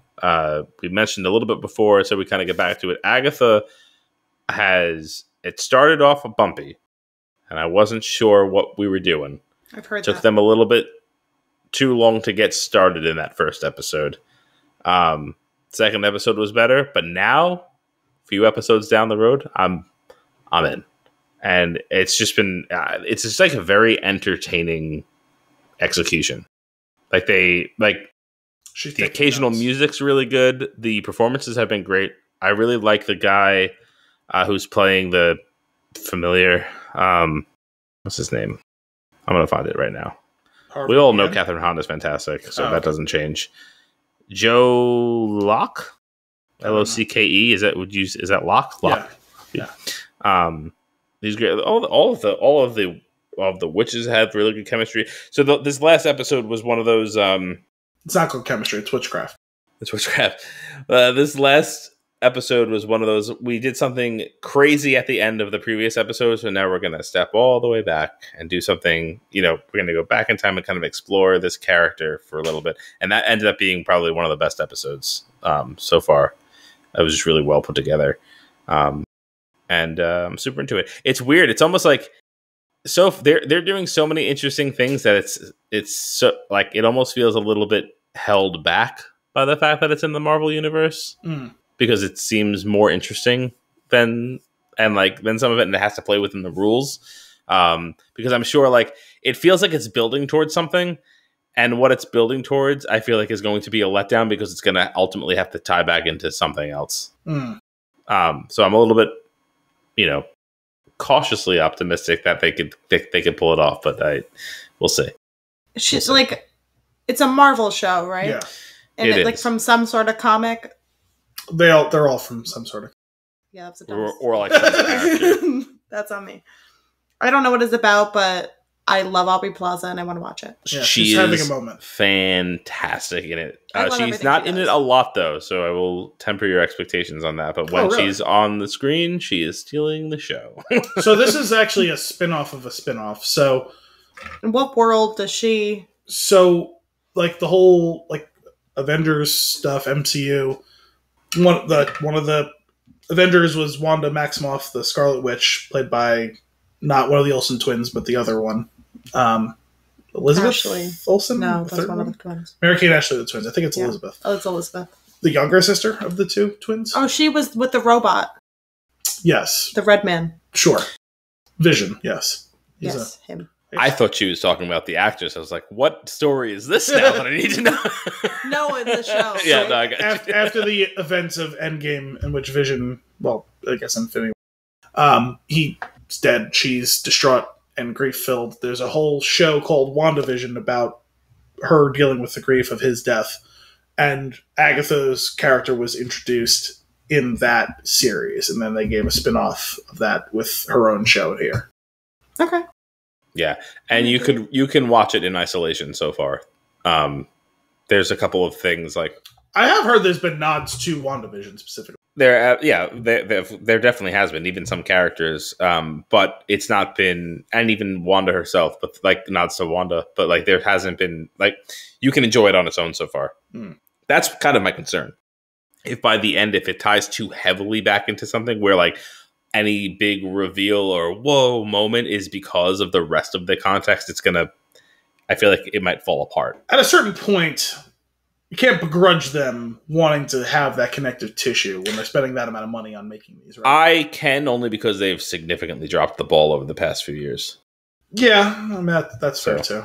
But like I said, the show's been a lot of fun to watch. It's like just the right amount of, I like just past family friendly spooky. Like when the Halloween season, you got like some like kiddie spooky stuff, and it's like not at all spooky, but it's it's got like some themes. This is like just a step past that, where there's a couple of little moments, some weird tensions and like creepy things going on, but it never ekes too far into like horror land. And I like that. That's a nice spot for me. There's a lot of levity going on. I like to laugh. It's like, Haunted Mansion. Dominic was Hocus Pocus, Haunted Mansion. Yeah, Dominic was asking about what Halloween-ish movies should I watch? Sleepy Hollow. That's the type of movie that I would enjoy, because I'm also not big on horror. I mean, Hocus Pocus is great and fun and all that, but I look for something kind of halfway in between, where it's like I want to get some entertainment value out of this, but I'm not huge on just the out and out horror, because I either find it to be too cheesy and schlocky, or it's just like the straight up grisly, gory stuff that I just I don't find it I just don't find it entertaining. Same. I'm with you on that. Legitimately like Sleepy Hollow. I catch part of it every couple of years or whatever, but I might actually sit down and watch it sometime between now and Halloween. Nice. And I'll have to tell Dominic that's something he should check out if he was looking for a spooky movie to watch. I enjoy that movie. It's not the best movie. It's not the most Burton movie. We did Beetlejuice. That was one that's already would have been something to watch. We did that a couple weeks ago. That's another one. That's right in that pocket for me. It's less creepy than something like Sleepy Hollow, but it's right in between the super family friendly and getting into the more, I don't know, the more creepy. Me, Kim, my sister, and Dominic. I think that's everybody that was there. Went to Sleepy Hollow a few years ago on or around Halloween. Mm-hmm. And in a church, there was a dramatic reading of the book, and it was hysterical. Like, it was one of the most bizarre experiences I've ever. This guy was putting on a show. He was hamming it up, and it was. I don't think I'll ever forget it. Yeah, I do remember you guys talking about how performative he was. It was ridiculous. Ichabod. That's what his voice was for the women in the book. Oh, jeez. I do think it's funny He when did voices. Oh, he did voices. Oh, he did so voice. sad He I did missed sound that. effects. Okay, A lot of pantomiming. jeez. I do think it's funny when you like, especially if you listen to like an audiobook, when they just have one person doing all the voices, and like there's sometimes where it's like, oh, this person actually can do. It's clearly a man doing a woman's voice or a woman doing a man's voice, but it doesn't just sound like that person doing their own voice. Sure. So, okay, like you have some sort of vocal range here. I sure shit don't. It's not like I'm going to hold myself up. But like, it's like, oh, you have some sort of range. It's very obvious when you're doing a distinct character. Like, I know who it is that you're doing in this scene. Versus, like, I've heard some where it's like they barely change the inflection of their voice, and it's like, okay, so everyone is just the same monotone voice. Great, fantastic. This won't be confusing at all in this argument scene between 6 characters. I think I'll take the monotone over like just really bizarre choices. No taken. I won't do Flix and a whisk anymore. But no, so this actually comes back to I a while back on the show when we were talking about consumption, I'm sure I mentioned that I was listening to Without Remorse. Mm-hmm. And it's just this like the voice of an old white man. And occasionally will do like a really very strange, soft voice for the woman character. And I'm like, can you just talk? Can you not do whatever it is that you're doing? Because it's just not good. I know I mentioned it when I listened to it, but when I listened to Dr. Sleep, the sequel to The Shining, Will Patton, the actor from, you would know him from like... Remember the Titans? He was the assistant coach, the white coach. Yeah. He actually had incredible vocal range. He did like 12 different voices during the course of reading it. He was actually really, really good. And he was not someone I would have guessed for having that level of range. Doesn't he? I might not be remembering this right. I thought he did a decent amount of voice acting. Maybe he did. I don't know. I've only ever seen him in like live action roles. Gotcha. Like Remember the Titans or Armageddon or a handful of other things. Usually a smaller role. Actually, he didn't have much to do, but I think I mentioned he was in the first of the Horizon movies that Kevin Costner made. He had a pretty small role in the first one. It did seem like he was going to have a bigger role in the second one, probably. So, but yeah, I don't know. I appreciate when someone is capable of doing it, but it's probably not for everyone. I almost wish they would just have like the way that you would do an actual like voice recording for like a game or an animated show. Like just like if you have a couple of different men who do and a couple of different women who do whatever, like instead of having assigning this book to this guy and this book to this woman, like just give them a bunch of lines from a bunch of different books and then just splice them together. So it's like they're in conversation, right? If you have 5 or 6 different people and you have them collectively doing 5 or 6 books, and then you say, okay, well, you take these group of lines, you take these group of lines, you take these group of lines, and just splice them as part of like the book, and they could all be part of their own version of the audio recording for the book. You know, I don't know. That'd be cool. Maybe that's too much to ask, but I mean, for the amount they charge for audiobooks, I think that's fair. Right. So we got there from Agatha along. Would you like some spooky news? I want some spooky news, yes. Okay. Mm-hmm. Brace yourself. Andrew Garfield was dating a witch. An actual witch? A literal witch. Nice. I didn't know that.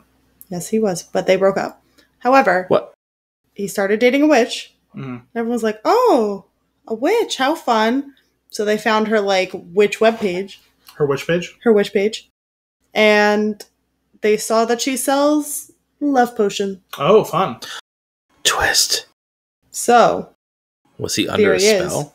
Is this one of those classic situations where it's like she convinced herself that he was actually in love with her and stopped giving him the love potion, and so then he fell out of love with her? Well, no, she realized she didn't want Andrew Garfield anymore. Oh, so she stopped giving him the potion. It's devastating. Yeah. I know, it's devastating for all of us. But yes. Because everyone was just kind of looking at him, was like, not on like an attractive type of thing. They were just like, where did he find said witch? Andrew Garfield's girlfriend swears she didn't cast a spell on him. That's this headline. Yeah, but that's exactly what a witch would say. It's exactly what a witch would say. You know what you sound like? Witch. Do we have a witcher that we could? Amazing. I really hope that you have some sort of story like this that you can pull out after each thing that we talk about. Yeah, I had my Twitter warriors find most of my pop culture news. But that's from my own. Shrinking. Yes. I'm watching it. You're watching it. Gianna, are you watching it? She's not watching it. You're not watching it. You should be watching it. Should be watching it. What is this one about? Shrinking. Are they literally shrinking? No. Have you ever seen Honey, I Shrunk the Kids? I was wondering. It's not that. No, so it's Jason Segel, Harrison Ford, and I forget. I remember you talking about it. Actress. All three of them are therapists. They share an office together. Oh, Shrinking! How clever! Yes, exactly. Love and it. Like the premise is Jason Segel starts getting too involved with his patients in the sense of not just trying to help them cope and teach the tools that they need to cope, but instead like actively telling them what to do to make their lives better. And so a life coach. Yeah, but under the guise of being a therapist, and some of the results are good and some of the results are not so good. And all therapists tell you what to do. No, like very literally telling them what to do. He gets too involved. He breaks down the boundaries in a way that he shouldn't. Wait, Jason Segel? Yes. Yeah. Okay, I would watch that. It's excellent. Really good. It's so very fun. funny, very heartfelt, occasionally depressing, but really funny. And what a 2-episode kickoff for the second season. That was almost exactly what I said to you. Because I watched it when we were supposed to record last week. Yeah. The first 2 episodes came out that night. And I was like laughing out loud while watching it. Also being like, oh God, no, why? Yeah. Occasionally. I watched this week's episode before we recorded tonight too. So I'm all the way up. I don't know if you caught it. Oh, no, I'm not. I didn't watch this week's yet. I'm so pumped. Weekly release type of thing? Yeah. I mean, I'll wait till it comes out. You have the option. You can watch the first season. You could watch the first season. Okay, I will do that. The second I can't handle a weekly. Last week. I've been spoiled for too long. I like having some shows that you can watch binge style, and I like having some weekly releases. It's fun to have something to look forward to. It sounded darker than it was supposed to. Yeah, that did. Al, are you okay? There is so Jessica Williams. That's Gabby. Gabby is probably the best character on the show. She's so funny. She comes out of the gate like just on fire in this season. She does. It's too much. I've actually really grown. I think sneakily. Oh God, I'm totally forgetting her name. I just think of the actress's name. The one who's the friend, the neighbor. Liz. Yeah. I think sneakily she's become my favorite character. I think she was a little too bitchy in the first season, which is like the character she's great at playing. Like Jordan is a huge bitch for the first half of the run on Scrubs. But she's grown into like having a really good. Which one's she going to be? Is she going to be a little bit too much of a jerk this scene? Is she going to be funny? Is she going to be sweet?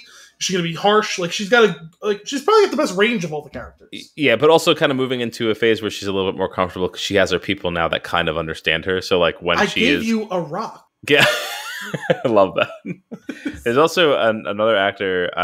His name is Michael Urie, and he plays Brian, who is Jimmy's friend, Jimmy's best friend. Oh yeah. If you have you seen Single All the Way, Gianna? It's a fantastic Christmas movie. Is it? And he's the lead in that. But if you haven't seen that, you've got a great Christmas movie to watch this year. I've never seen him in anything else. I don't know. Tremendous. It's a must watch. It's a yearly must watch. When did this come out? A few years ago. Oh. It's so good. I think it was a Netflix joint. Okay. Yeah, I might have seen it, but I don't know the names. They all sound the same. Oh, it's just it's so fun. Anyway, he's in it and he's great. He's playing a very similar part. I feel like, at least attitude wise, and he's just a lot of fun. The show is fantastic. Yeah, I've loved it. We have this new twist in the show with the introduction of Brett Goldstein's character, which I won't spoil for anyone who hasn't caught up. Big twist. Yeah, and, like that. So apparently he is. I don't know. I haven't heard the backstory on it, but apparently he's like one of Bill Lawrence's like best friends. I don't understand because he's like fairly younger. He's British. Bill Lawrence is American and like 10 or 15 years older than him in real life. But apparently they're like best friends. That's why he like helped executive produce Ted Lasso. He's an executive producer on this show. He's joined the cast now, which is super cool. So yeah, awesome to see. Looking to see more of that story, which feels like it'll be a lot like right in the center of everything that goes on this season. I felt like last season was it starts off pretty dark, some moments of levity, but pretty dark, and it keeps growing as it like rebuilding the main characters and like everything as like builds to a crescendo in the final. This one I feel like is a total roller coaster where every episode swings from like this is the worst thing ever to this is the funniest thing ever, and then back to this is the worst thing ever again. Yeah, I feel like now they're living in the chaos, but they have the tools to work with it. And I think that's what allows them to kind of bounce back and forth between it. Because there was a scene in this week's episode where Jimmy and Brian are having like a fight, and it seems all very like where they're just kind of being like petty and bitchy at each other. And there's a couple of really big laugh lines, and it ends with Brian slapping him in the face and storming out. And it's like, oh, they might not be good anymore. And spoiler alert, they end up getting good again by the end of the episode, but it got like super dark, like on a dime out of nowhere, and it's like, geez. Yeah, they're doing a really great job with it. I'm loving it. It's McDonald's. What else are you watching now? We talked about a little bit about the Penguin. That's really the only other thing. I'm a couple episodes behind you. I think there's been 5 out, and you've seen all 5. Right? I know there's one that was Sunday. I haven't seen that. So okay, I've watched the first 3. I think really enjoyed 4. It. But so I think there's 5 out then. Cool. I've really been enjoying it. It's awesome. It's just been finding the time to get to it across all of the other sports and all the other things that I do when I'm not watching something on a screen. So. As much as Gianna, any notes on penguins? I thought maybe you would have Pesto. A story. Have you seen Pesto the Penguin? I have not seen Pesto the Penguin. Is he green? Have you? That's not how you make pesto. No. Oh my goodness! Look up Pesto the Penguin. All right. Let me get on this. Is he green? No, he's just a big penguin. Okay. Look him up. Pesto the Penguin. Goodness gracious! He's a big penguin. There's my penguin. That boy ate a lot of pesto. So Moodang. He's so fluffy. Oh, Anthony, have we talked about Moodang on the show? No. Oh my god, he has been off. He is having a moment. She, sorry. Excuse me. She is having a moment. And so Moodang came out, very cute, baby hippo, adorable, pygmy hippo, baby pygmy hippo, and wait, you seriously have not encountered Moodang online? I thought you said have we talked about it? Oh, okay. No, yeah. I've seen it. We haven't. I don't think we've discussed talked about it. Okay. So Moodang, all over the internet, Pesto was like, guys, have you seen me? I'm so much cuter. And yes, that's my penguin news. You got King Empire. You legitimately had a penguin story. This is fantastic. Let's see where you go from here. I continue my watch of The West Wing. We're deep into the 3rd season. I love the damn show. It's so wonderful. It makes me laugh. It makes me cry. It's just excellent. I can't wait for you to watch it, Al. One of these years. What's West Wing? The West Wing? It was a show in as we established last time we talked about it, the early 2000s to mid 2000s or whatever. It's about the West Wing. The West Wing of the White House. It's about administration. A president and his administration. It was written by Aaron Sorkin, who wrote The Newsroom and a lot of other things. And it was a phenomenon when it was on. and and it holds up.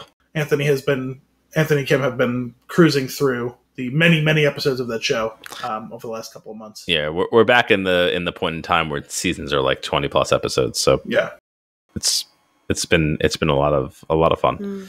Yeah, but really just not a dull moment. Really enjoying it. I feel like there's not like even at like it's like low points, it's still engaging, which is great. Yeah.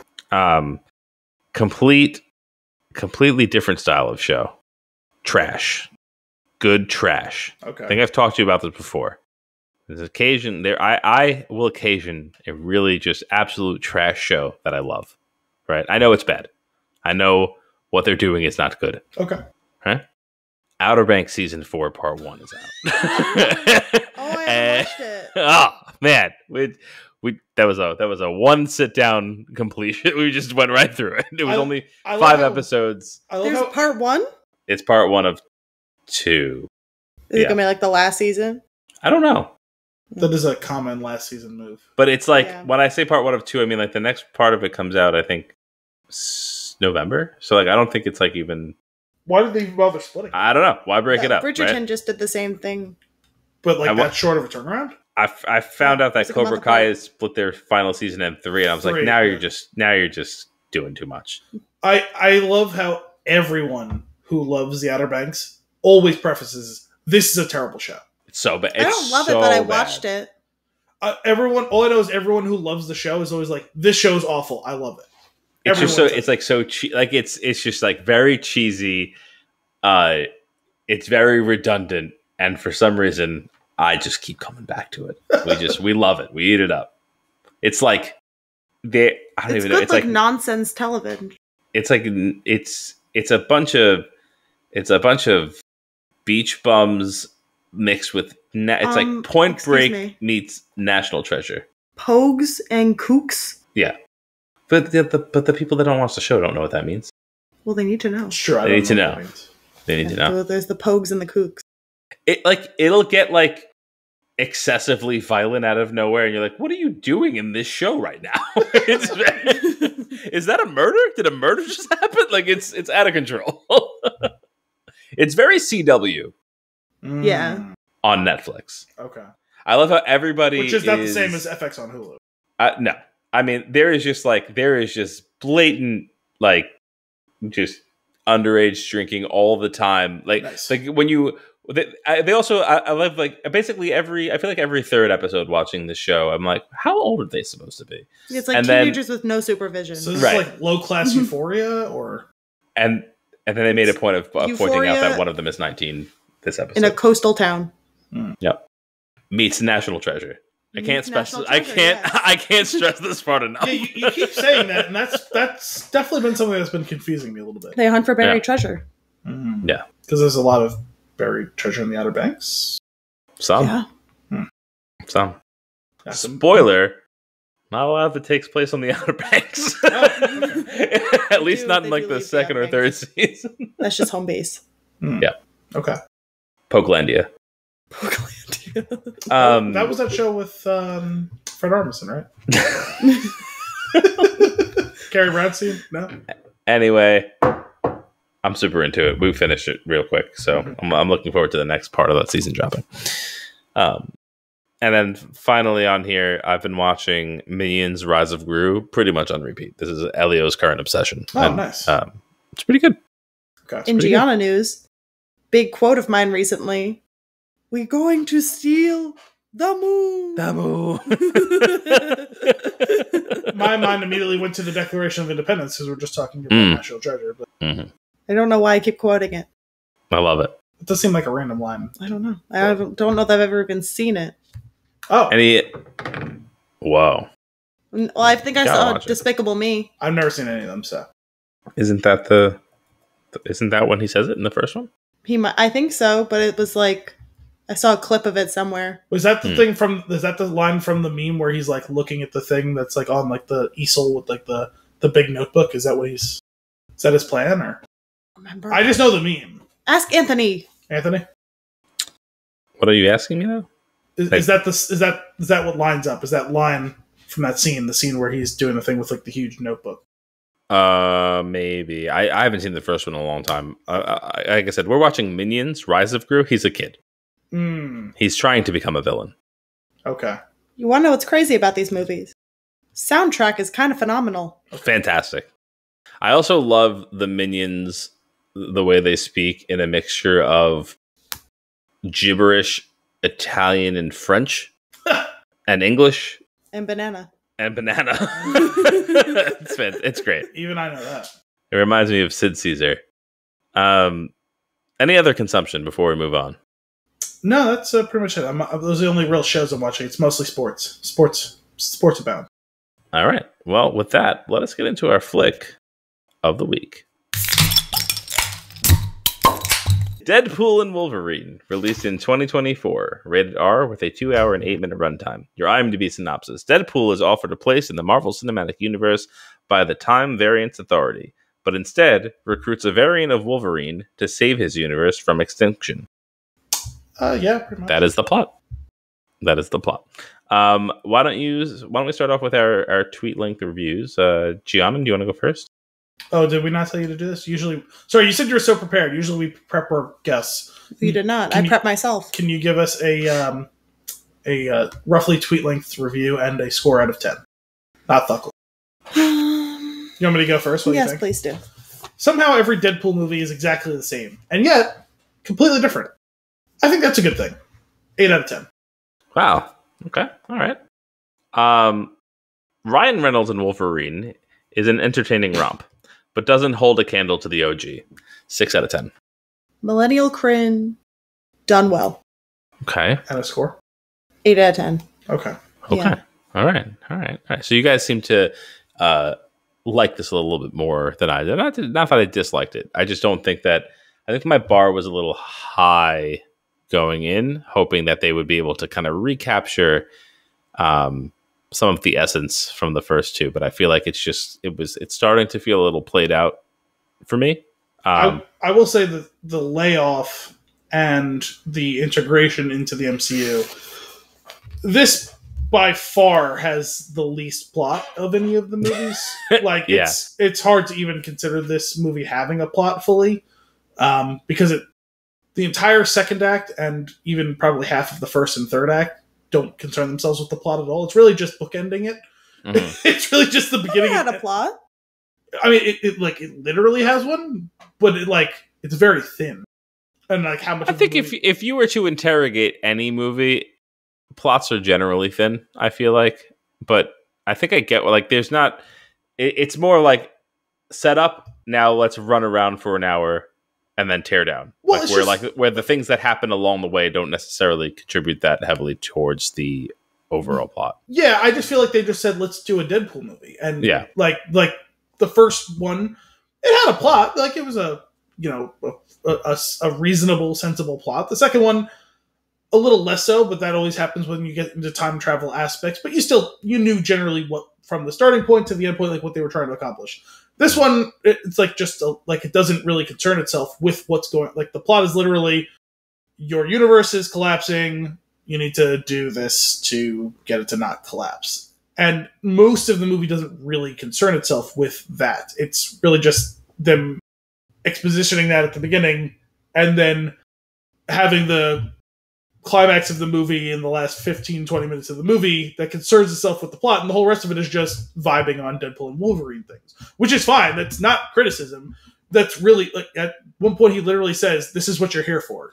Mm-hmm. That's what we're here for. We're here to watch the two of them riff, some cool action scenes, some good jokes, and that's what the movie is supposed to be, and that's what it concerns itself with. So I don't begrudge them that, but it definitely is the least plot intensive of any of them, for better or worse. It's not necessarily a good or bad thing. I think they found out that Hugh Jackman would come out of retirement, and they were like, "Oh my god, we can make a movie with him."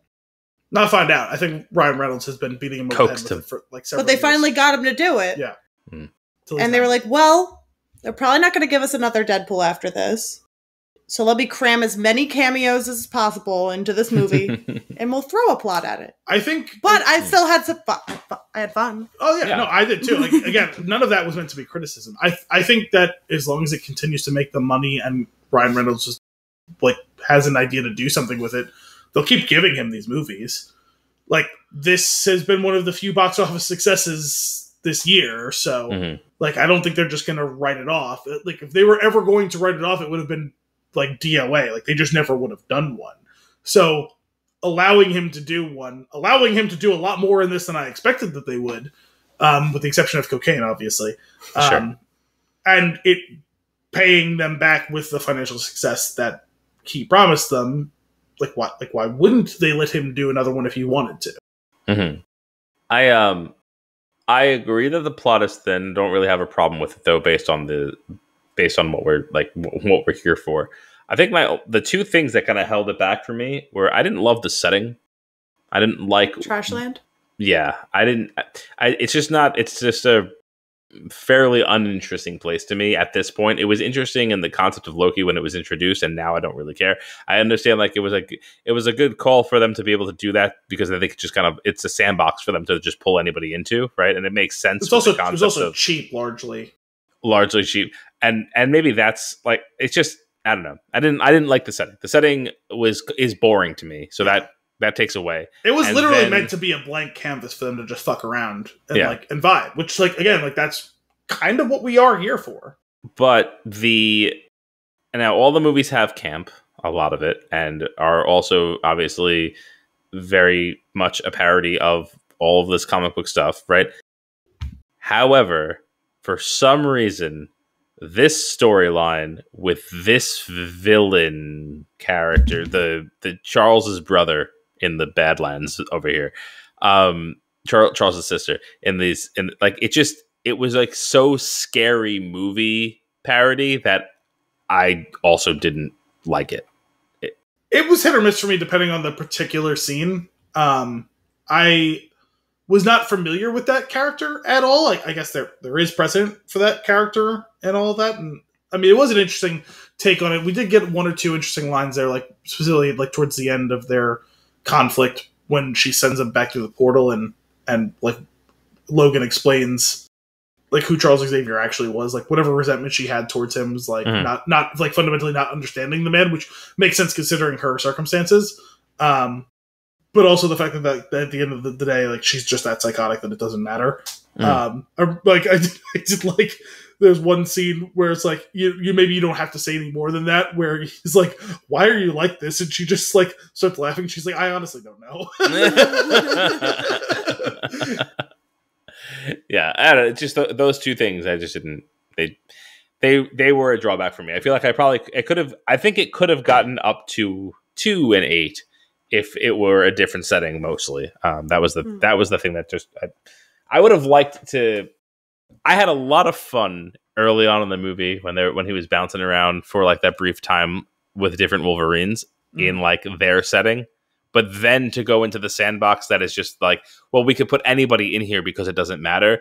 It takes away from like the fun of kind of crafting the environment that they're in that you're then going to see them in. And I don't know. To an extent, but I think that was even also meant to be its own bit of meta commentary where we're talking about two characters that nothing matters because they never die. Mm-hmm. And so we're going to send them to a place where nothing matters because nothing ever dies. Mm-hmm. I do think that was even meant to be their fourth wall meta joke, like breaking the fourth wall like situation with that. Totally. You know, I get it. I just don't care for it. Well, I think they also lean on it as too much of a crush at a certain point, but like I don't mind them having that as a concept. Like maybe they spent too long there, I would say, which is again my point where like the entire second act has nothing to do with the plot. Mm-hmm. But it's also, I also think some of the best stuff was in there too. When there's moments though, there are laugh out loud, ridiculous moments that are just so fun. And one of my favorites is when Chris Evans says flame on. It's just even though he has a mask on and you can't see his mouth, like the full facial expression comes through, the disappointment. It's so good. What the fuck did he just say? I loved that. Oh, I was sad. I loved those movies. The Fantastic Four? I did. I was really young when they came out, to be fair. No, I didn't know you had such an affinity for them. It is the reason why I really want to have Jiffy Pop. Jiffy Pop? Jiffy Pop. You know the little popcorn over the stove? Oh, when he like explodes it on his hand? Or Yes. he's like cooking it on his hand? For years, I've been wanting Jiffy Pop. I've never had it. Okay. Oh, watch But Scream it's and then you won't want he it. does it over his hand. You know, and scream when it explodes. It was a funny sight gag where he's just walking away from the oven, holding it on his hand, and it's cooking. Yes. I didn't know that resonated with you. That's the first I think I've heard of that. My Jiffy Pop. Well, I think that does sound familiar, but like why you were obsessed with it? I've never had it. Mm-hmm. The one that you do on the stove. I see it all the time. I'm like, ooh, I should really get that. Haven't done it. I think I'm saving it for like a really fun occasion for myself. Okay. Maybe you should watch Sleepy Hollow and make some Jiffy Pop. Maybe. I liked. I don't know how much of it was spoiled for you guys before it was going in, but getting their little the team up of the four of them from like the recycled characters from the movie. Oh, the stupidest character of all time, Who? Channing Tatum. Yeah, that was my intro. I don't know if that actually came through to either of you because Anthony kind of went back to saying something. Well, but I did his horrible accent. Where he says, "I'm going to make a name for myself." But I knew he was in it. I knew that Wesley Snipes was in it. I knew that. So I'm forgetting the actress who played X-23. Jennifer Garner. No, not Jennifer Garner. X-23. Little girl. Little girl who's not Yeah. that little I'll pull girl anymore. But Yeah, but never mind. no, it's just like she's like an adult now. No, she was I like know, a but I'm teenager like- when like Logan. Daphne Do they Keane. age Daphne Keane. That's in it. Trashland? No, but it was odd can't because like not seeing do it. Logan, she very much seems like a little girl, and now it's like, oh wait, she's basically an adult now, Yeah. which is shocking because to me, remember that was a pretty early episode for us in the show, and it doesn't feel that long ago, but like it is like what, like 8 years ago, 7 years ago, something like that. It's been a minute. It's been a lot longer than it felt like it was from that. You know, the pandemic just changed those timelines. But I didn't know Jennifer Garner was back in it, so that was a fun surprise. That was the only one that didn't get spoiled for me. I knew Chris Evans was going to be in it, but I didn't know as that Johnny was Storm. That was cool. good. That was good. And then at one point, I guess it pulled up. I pulled up. So I was curious how long it was. I think, and I pulled up IMDb and I saw Wesley Snipes' face, and I was like, well. I guess he's in there too. That was definitely the most surprising one. He was like a monster on set or something. Yeah, Blade Trinity, and like specifically, it was very obvious that he didn't like Ryan Reynolds. So it was pretty shocking that after all this time, If you get enough money. Yeah, there's like a retcon interview with him talking about how it was all just a joke. That's not. Which I don't think which in him saying it is totally not sold. And I'm like, I don't believe this. I think it was one of those things where he's like, maybe he came to terms with like, oh fuck, I was probably a bigger asshole to everyone. Like people who like, I was taking it out on people I shouldn't have been taking it out on, and like, I don't feel bad about being mad as I was, but I do feel bad about like Ryan Reynolds didn't do anything to me. It was like the studio I was mad at or whatever. Yeah, maybe. Can I say something I hated about Deadpool and Wolverine? Yeah. How Wolverine at one point ran on all fours. That's a callback to X-Men I hated Origins. it. I didn't like the visual of that. That's a callback to X-Men Origins, which everyone, I think, ridiculed. And specifically, they did that movie on Cinephobe not that long ago. And they kept calling it jungle catting, and all three of them fucking hated it. I don't like it. All of them, they were so mad about that like specific aspect of the movie. Like, they kept fucking doing that. I like it as a parody. I liked it because I got where it was referring back to. I could understand you not liking it because it was the first time you were seeing I it. just didn't like the visual of it. Whereas I had seen it in Origins. Doing that weird move, and you're like, nope. I had seen it in Origins and didn't like it there, so I liked it this time because it was them making fun of that. Like, you know, and the whole point of this movie and all these Deadpool movies is to make fun of all of these things. I mean, you know, I was surprised how many. I mean, I guess, you know, Feige's probably a good-natured enough guy, and you're not doing a Deadpool movie if you're not going to let him take a couple of shots at the studio and everyone. But I did like that they did some of those shots, you know, and even one of them, or the main cocaine one, was like not really even like a shot, right? It was, you know, but it was just funny. You know, to Feige, that's like the one thing they said we can't do. Because you also get a joke that I did not expect Disney to allow them to do, where he's talking about, listen, pegging might be new to Disney, but it's not new to me. I was like, Jesus Christ, I can't believe that Disney allowed them to do a pegging joke. One of the jokes I'm shocked they made. Yeah. Well, I mean, yeah. I mean, I think part of it, though, it comes to like they did like if you're gonna do this and you're gonna greenlight it and you just want like I mean it's a cash cow for you, so you do it. You got to let it be done the way they're gonna do it. Otherwise, because if you take the bite out of it, it's not worth doing. It's not worth watching. There are 206 bones in the human body. 207 if I'm watching Gossip Girl. Which is funny, Blake Lively. Well, I was going to say, that's also another funny meta joke there. Yeah. I love those. So on the topic of meta jokes, I do think one of my favorite jokes in the whole thing was, oh, I too can gently brush against the fourth wall. The proposal.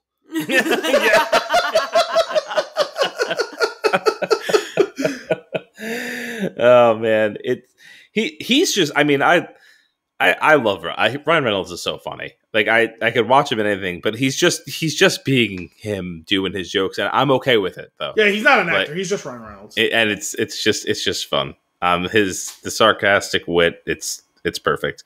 I just love like the tension that the two of them have built up over the years as a joke. Then to have them kind of use that for the two characters fighting each other was a lot of fun. I'm going to fight you now. The Honda Odyssey fucks. I really enjoyed the interview scene, the Avengers interview scene with Foggy. Oh, with Favreau, yeah. Happy, not Foggy. Yeah, not Foggy. He played Foggy a long time ago.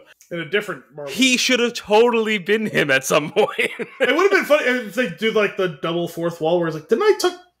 No, I don't know what you're talking about. Okay. Oh, this is the other one. I love that he called himself Avengers adjacent. Yeah. What did he say something about him like being good at parallel parking or something like that? Marvel Jesus. So ridiculous. I like. Apparently, I don't know if you saw this, but like behind the scenes, that was supposed to be Downey. They wanted to get RDJ to do that scene.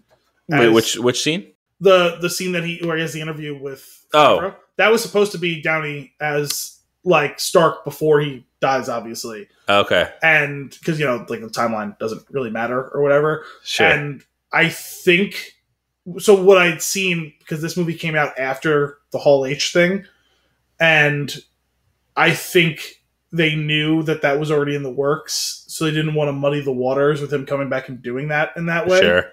So they ended up getting Favreau instead. Huh. He's my favorite Marvel character. Happy Hogan? Really? I love him. Okay. No, I'm shocked to hear that.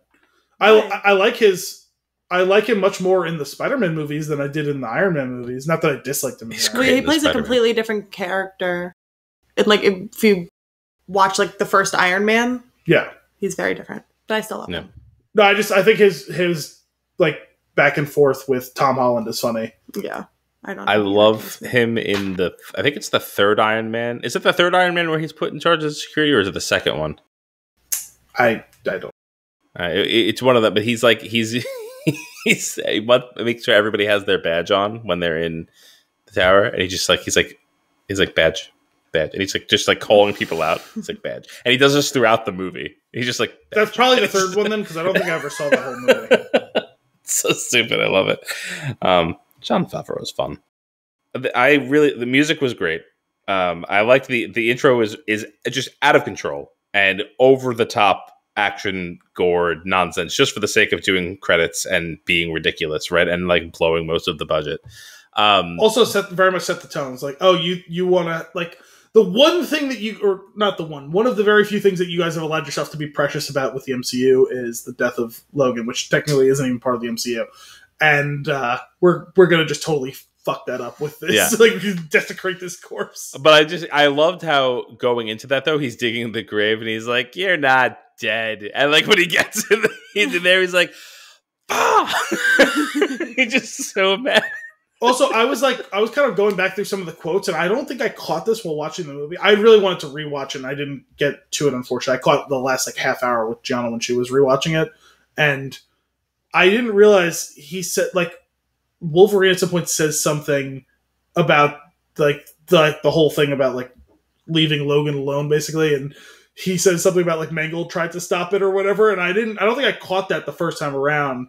Like, let's say James Mangold, like who directed the last two like Logan movies, like X-Men or the Wolverine movies, whatever. That's an interesting tidbit. I'd like to hear the story behind that. Yeah. I don't know. Oh, hang on a second. Sorry. My sound cut out. I'm back. Can you hear me? We heard you the whole time. Okay, cool. Sweet. I couldn't hear you at one point, and I was concerned that everything was going to go to hell, and we weren't going to be able to have a recording, which has happened once before. Yeah. But we're good. We're good. So I apologize. I didn't hear what you said at the end there. Oh, no, I was saying I'd like to hear the backstory on the whole Mangold wanting to stop them doing something, because I wouldn't have thought that he would have been precious about any of this stuff at any point, and he's still pretty deeply affiliated with Disney, considering he's doing one of the major Star Wars projects. So yeah. I'd just like to hear the backstory. Curious to know his input in this movie. I really loved that they went with the full yellow costume, and he ended up at some point, pulling. I like that he pulled it on, but I also like that it was only for a little bit of time, because it's a ridiculous thing to see in live action. But it was I appreciated it of the blue. It's so aggressive. In live action in a way that it wasn't so aggressive in like the animated show. Yeah, that sequence though, that whole fight, another just crazy nonsense gore fest where nobody except for one is really dying. Why did you say Van Wilder? That was a good line. I love how the nice Deadpool was the only one that didn't have regenerative pool. ability. Nice pool. You did that on purpose. No, I didn't. How fast does your regeneration work? Regeneration? You son of a bitch. He's just like really aggressively bleeding out of the mouth, and that's If he had the body shakes like in Tropic Thunder, when he's getting I just love he's very clearly moving him in front of the bullets, and like what did he say? Like I forget what he said that he died from. Because he died from murder.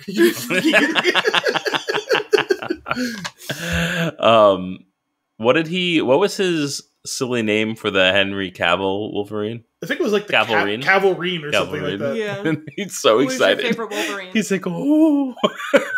I liked Little Wolverine. Yeah. Wolverine. That was pretty good. I did also like Afro Wolverine. I forgot about Afro Wolverine. Okay. I don't remember. I have to see it again, I think. I don't even remember. Oh. I wrote it down, but I did love him. There was if I'm not misremembering, there was a Hulk in there somewhere, right? Isn't there a Hulk? There was a Hulk sequence. What was that? It was Cowboy Wolverine. I don't remember what was going on. Old man cowboy. That's right. Wolverine. There was also a cowboy Deadpool. Right? Oh, yes. McConaughey Deadpool. Was that McConaughey? Was it actually him? Yeah. Oh, I forgot. Oh, that's fun. Didn't notice. I probably forgot. I remember the only one that really confused me was the floating head. I didn't realize it was Headpool. That dumb. So dumb, but now that I know that, I approve. So Mike, in the theaters, he had seen it once before me, and then I went to see it with him because I hadn't seen the other two and I had to watch them. But he goes, "Oh, by the way, Ryan Reynolds' whole family is the Deadpool people." And he goes, "Look, Lady Pool, Blake Lively, Kid Pool, his daughter, Baby Pool, his baby." And I'm looking at it and I'm like, "Mike, that's a CGI baby." And he's like, "No, that's the baby." And I'm like, it's like walking around and like doing weird shit. And I'm like putting a passy in its mouth and spitting it out. And I'm like, "Mike, that's not a real baby." Because I could have sworn he said the kid was in it. And I go, yeah, Kid Pool. Kid Pool is his daughter. I would assume that they just like recorded some goo goo gagas and it was like the voice of his baby. I think he just read it wrong. No, because Baby Pool. That was like a thing. It was like, oh, like all of them were in it, but like it's not literally physically the baby, but like they might have recorded some audio or something. Yeah, I know the daughter was like, probably stand-up. I like the. Oh, that's Kid Pool. She's the dirtiest of them. And Peter. We all love Peter. We love Peter. We all have our own Peter. I like Blind when he's Al talking about. Oh, sorry, during the fight sequence, Blind Al goes, Oh, I wish I Call was her deaf. Blind Al. She's blind and her name is Al. I love that. I wish I was deaf too. All of them are just getting slaughtered on the street below her. When he's talking with his friend at the car dealership, and he's like, a friend of mine had got a piercing from his nipples all the way down to his Johnson. And then later on at the party, he's showing the piercing. Oh, man. It's so dumb. I love the stapled on toupee as well. I loved the man in the cubicle who was obsessed with Deadpool. Yep. And then later, just the pure, the pure joy on his face. The Wamsgams villain. That was good. I haven't had him there. Good to see Tom Wamsgams. Mr. Paradox or whatever? It's a closed loop system. There was no closed loop joke. I feel like they could have done it.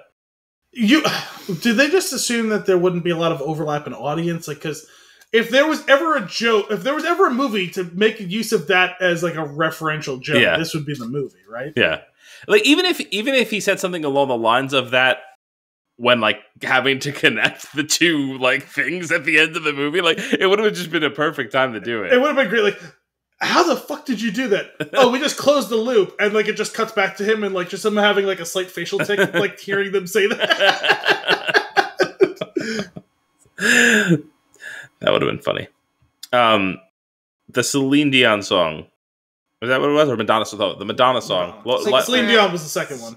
Yeah, that sequence, like what we were talking about before, right? With that action, the tying that to the music so well, and kind of like re-editing that song for that. I was like, I don't even know if I was really watching it. I was just like listening to it was just so good. It was really good. Like that, I just love it. I mean, I'm all for the music in these movies, but like I did like that they used it for that fight sequence. It wasn't exactly an Edgar Wright, but you know they still did a good job of linking it all together, and then to bring it back during the closed loop system. Yeah, playing with the tempo like at just the right times. I appreciate the. I'm sorry, I can't hear you over the sound of noble sacrifice. Why are you doing this? And he's doing the stupid tricks inside the window. Yeah. I was deeply disturbed talking about Halloween and creepiness. I was deeply disturbed by the Cassandra character fingering people's skulls. Yeah, they also did like they did frame skips, I feel like, in there, like they do with like when witches move in movies, or like creepy, you know, like so like her fingers would be through somebody's head and moving, but then they would displace slightly every like couple of frames, which made it just so much worse, like it was glitching. And not just that, but if you pay close attention, like her hand would be oriented one way and then it would be oriented 180 degrees the other way. Yeah, but they like probably just had AI do it. Watching her turn her hand, no, but like it was intentional. Like it wasn't an accident. Like that was meant to be like that. She was manipulating that. Is that an extra finger? There was a couple of good lines in there. You know, my brain could taste your fingers. It tasted like hate. I love when he says, when Deadpool says everything, like there's like the horrible things that Johnny Storm said, and then she rips his skin off. Yeah. But then is it in the credit sequence where they show the that was good. Yes. And by the way, you can use all this. Okay. Gotcha, you motherfucker. What else? Was there anything else in the post credits? I don't remember. I feel like there was maybe one or two things. So the only other thing was they showed like the behind the scenes reels from all of the X-Men. Yeah, with not Wake Me Up When September Ends. It was Time of Your Life. Yeah. But they were showing all the behind the scenes of the making of all of the X-Men movies, and was there maybe a Fantastic Four? I don't remember, but it was definitely the X-Men movies. I think so, yeah. Which was kind of cool. You mentioned earlier, Gianna hating. What was your dislike with Channing Tatum as Gambit? I just thought he was a pretty lame character. Well, he's supposed to be. That's the point. I know. I just was. Who is your dialect coach? It's been a while since I've seen Sling Blade. It was awful. It was awful. Yeah. Well, I mean, have you seen the X-Men cartoons? It's been a long time. Oh, you should do yourself a favor and just go watch a clip of Gambit from back. That is what it is. Oh God. It's very much like he's crushing it. He's doing a very good parody of that, and intentionally so. But it's great. When he's being like ridiculous and goofy, it cracks me up. Like 21 Jump Street. Yeah. Love it. He is underratedly funny for sure. Yeah. It was fun to see Gambit.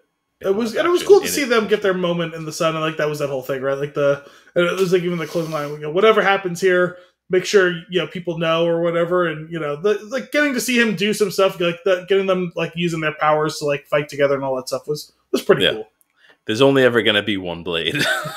My favorite line was something about Elektra and Daredevil because they were married. Yeah. Well, that was how they ended up getting together, was working together in that movie, and then. But it was funny. I don't remember what it was. I cracked up at the moment, but though. That was one of my favorites. Was it just something about like is there any Daredevils here or something like that? Was that what it was, or? And then he might have just been like, "Ooh, sorry," or something like that. I don't remember what he said, but I thought that was. They definitely had some reference, so I don't remember what it was. Because I don't know much like deep nerdy Marvel stuff, but I was like, I turned to Mike and I go, "Oh my I know God." that. Wow, perfect Avengers Captain America. I actually got that reference. What's his name? Ben Affleck. Yes. Yeah. I was looking to see if I could pull up the quote for you, but I don't have the specifics of that. But I do have like that just like that sequence when he's talking through all of them. So just to refresh, you are Wonder Elektra. Elektra, yes. Who could forget? And I wasn't expecting to see you here. I thought you were, retired. And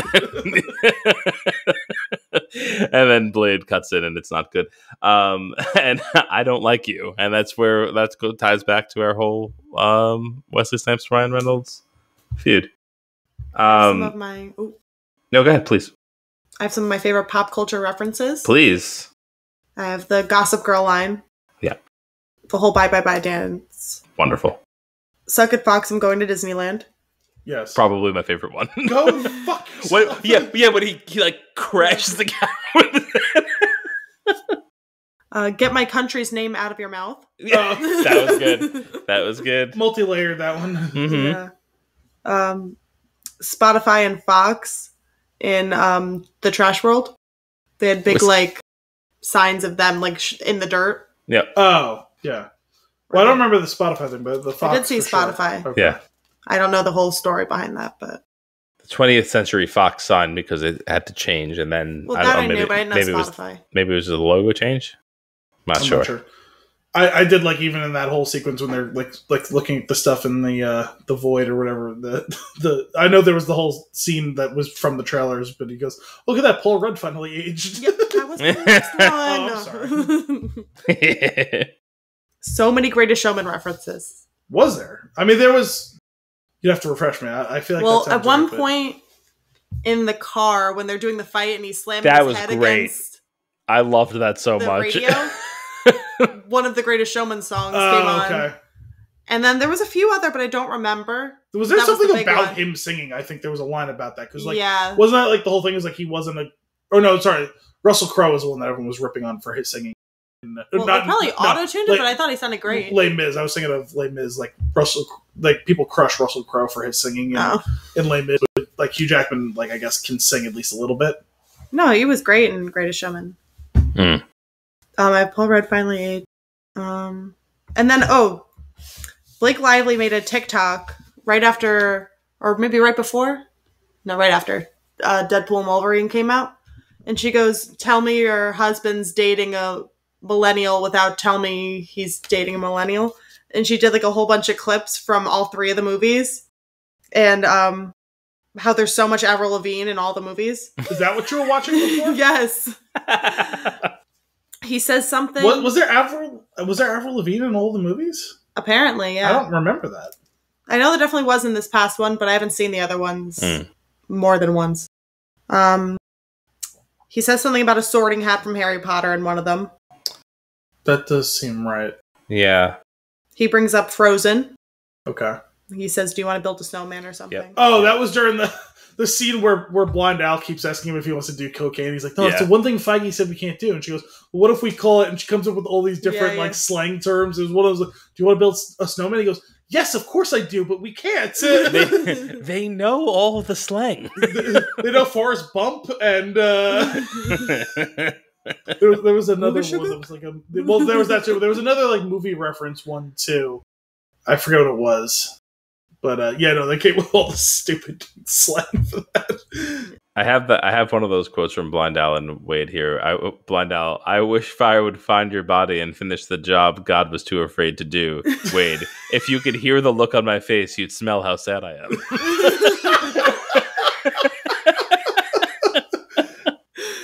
I think the best worst interaction they have is when he gets his hand cut off and he's stroking her with his baby hand. Yes. It's so gross. And when he Basic Instincts Cable. Oh. I definitely have the least recall of the second one because I think I've only really sat down and watched the whole thing one time. I watched it recently. That's why it's pretty fresh. In preparation for this, I think we had talked about it on the show. I ended up getting through all of the X-Men movies. Yeah, and all the Deadpool movies, of which there were only the two. But it was probably not the best use of my time. Sorry, do you have more pop culture references, Gianna? Oh, I do. Celine Dion. The flash dance, pull the cord thing. I don't know. That was from the second one, though. Yeah, I don't know which movies they went to. That second one, though, the one that you're talking about, that whole sequence, that opening sequence was a James Bond, like... Yeah. It was in that style, yeah. Yeah. He called... I don't remember her name, but she's one of the X-Men. She was friends with Metal Man. Mm-hmm. Negasonic Teenage Warhead. Negasonic Teenage what the He called her Sabrina the Teenage Witch. He also calls her Sinead O'Connor at one point. Yeah, he does. That was one of my favorite jokes from the first one. Cool it, Sinead! I think I did a spit take on that one the first time. My Little Pony. Millennials love My Little Pony. Mm-hmm. Yeah. He called his wig a summer balayage.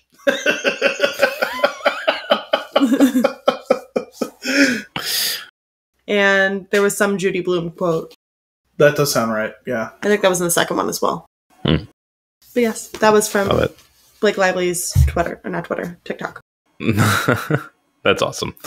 I kind of like while it wasn't my favorite of them, I've already watched it twice. I'm looking for, I kind of want to see it again already. Yeah. Now as we're talking about it, I'd like to watch them have their fun. I'm curious what the replay value of that movie is really ultimately. As much as we talked about him a little bit with the Matthew McFadden character, as much as I loved him and what he was doing, I wish we could have got a little bit more of him just because he's ridiculous. Anytime he's like hamming it up like this, which is like amongst like what he was like in some of his best Tom scenes in Succession. I really appreciated how strong he finished the movie on, where he's giving this ridiculous, sappy, clearly not genuine speech about there were such heroes, and he goes, we're back. Fuck! Just how over the top the reaction is, like immediately undermining everything he just said. Yeah. Oh man, yeah, he's good. He's fun. Oh, that I like the. I wonder. I'd be curious how many takes it would be. I mean, I feel like he's pretty professional. He's probably able to maintain his composure for it. But like something as like they're doing a bunch of stupid jokes right throughout the movie. I'm sure it's hard to keep it together in some of those. Sure, you have to do a lot of retakes and whatnot. But I think it's usually the thing that's not that funny that I feel like is what causes people to break the most. Mm-hmm. And I'm curious how many takes it was for them to get through this sequence of him talking through eating the sandwich, because it's out of nowhere. They just come and bring him like a tuna sandwich while he's talking to Wade. Mm-hmm. And he's just eating it. He's like, I get peckish when I'm busy or something. Like, I just like put this, like, and he's like talking. He's like still doing exposition through eating it. I'm sure that took more than one. I think every movie's had at least one good line about like all this stuff. Like I remember in the first one when the creepy guy is there to try and recruit him to the program or whatever, and what's his name, who's been kind of canceled, the one that was in Silicon Valley. Oh, TJ Miller. Yeah, TJ Miller. He says, "There's that strange guy over there. Why don't you go over there and advance the plot or whatever?" He literally just says that. And this one had one too where he says, "Wow, that's a lot of exposition for an opening." Yeah, and well, he had another one like during that scene. He says something along the lines of, like, "Ooh, like it's something about it being a MacGuffin." Like yeah. I don't remember what the exact line was, but there was something specifically about it being a MacGuffin. I think he's pointing at like the timelines, right? It's like the timelines can like. It was about the timeline ripper itself, and he called. Yes. That was great. That one got me. I wonder if I could find that one. Yeah, I'm trying to look it up right now. Oh no! What in the MacGuffin is that? Oh, that's what it was. Yeah. Oh man, good stuff. Do you think they do another one Till they're 90? What'd you say? Till they're 90. Till they're 90. Do you think, I wonder like if they'll actually. I could see it going either way after this. Like, I could see them being like it's run its course. I mean, obviously, if they think they can cash in on it, they'll probably do it. Especially if they hit it, if they, hit another lull like they're in right now, and they need to kind of recoup. But this is the rescue button that they just hit. It's Marvel Jesus. I think they'll basically just leave it open ended. If there's something that he really wants to do, and they have room in the slate, and they can get the people together to do what he wants to do, then they'll do one. So don't expect it 2 years from now or 3 years. Sure. Like it might be 6 years from now, and maybe he decides he doesn't want to do it at that point. But like, I mean, the friendship between him and Hugh Jackman in real life is like sufficient to continue on with this plan in some way, shape, or form. I was actually a little surprised that there was only just basically one throwaway line about Cable, like not like having time or something like that. That he's considering like he seemed like fairly important to what was going on in the last one. Again, plot optional more or less in this movie, but that's okay. It would be nice to see his crew get some more. Like they were not in this movie functionally. Like they get 90 seconds at the beginning of the movie, 90 seconds at the end of the movie to be in it. I like his kind of misfit toys group of people, and if this is not all enough for Depender. Yeah, he's the best. Especially they let him grow his role from the first to the second one. Like I always thought that he was funny with this. I think the whole group. I love his interplay with Negasonic, and I always forget her girlfriend's name, but Yukio. Wasn't that Saturday morning cartoon? It was Yu-Gi-Oh. Yes. Whatever her name was, whatever it is, like their like funny little relationship that Negasonic does not appreciate. I don't know why. I think that whole thing is funny. I also really love the Metal Man. He wasn't in this one at all. What's his name? Colossus. Ah, yes. Is it Peter, but like Russian Peter, like Peter something or other. There's a great in the second movie. Like there's like. What is it? 1 or 2 moments he's giving his speech and just kills somebody. No. Yeah. I love him.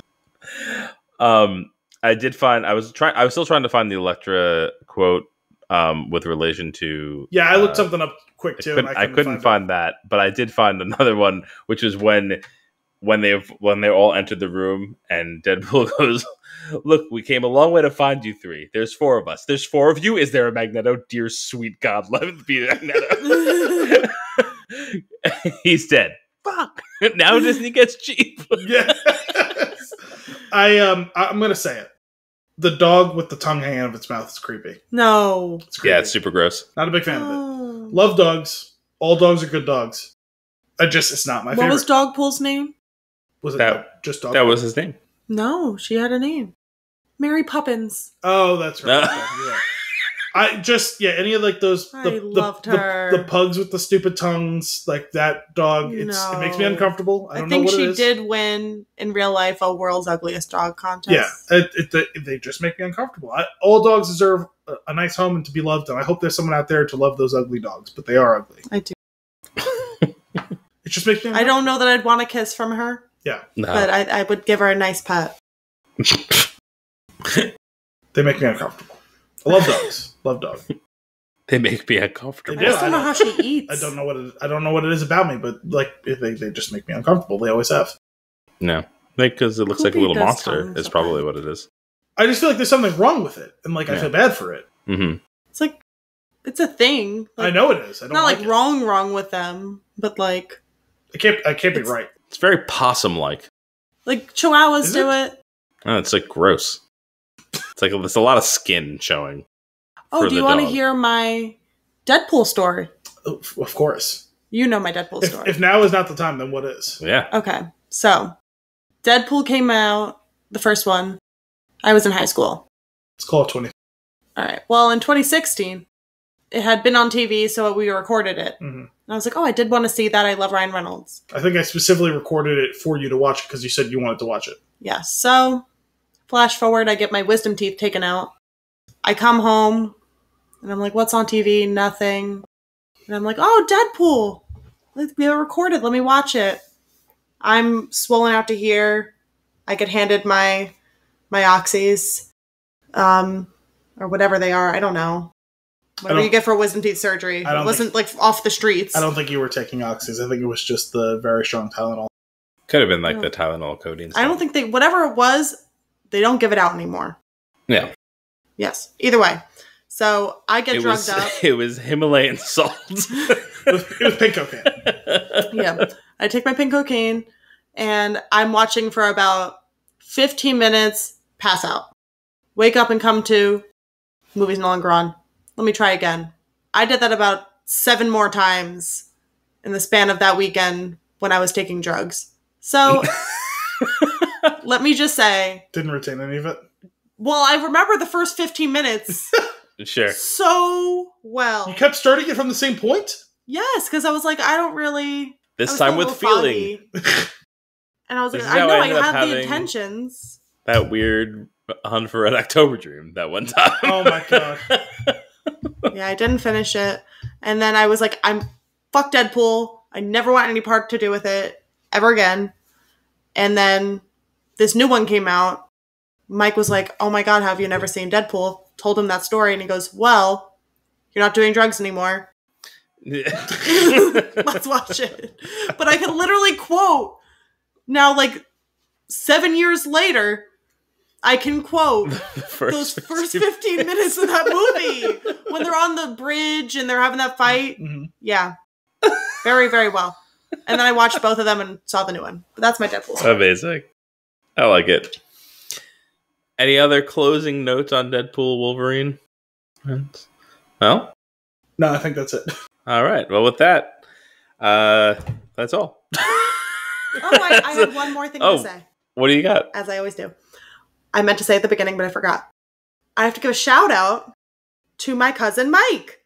Hey, Mike. Cousin Mike! Cousin Mike, every time I see him, he says, when are you going to be back on the pod? You got to go back on the pod. So I dedicate this one to Mike Shinako. Hey, Mike. I came back just for you. My number Nice. one fan. Nice. Our silent producer. My number one fan. One of the 50 countries.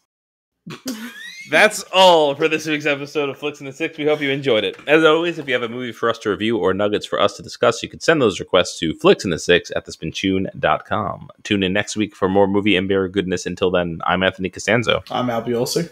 I'm Gianna Biolsi. Thanks for coming out.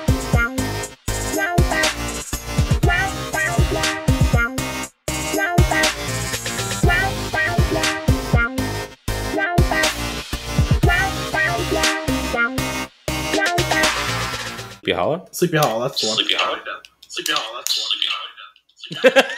Oh no! Oh We're everywhere. Oh, the sound is terrible. Oh no, the back feed. I love it. Your headphones die. Why does it sound like a squealing pig? That was haunting. It was like Did your headphones die?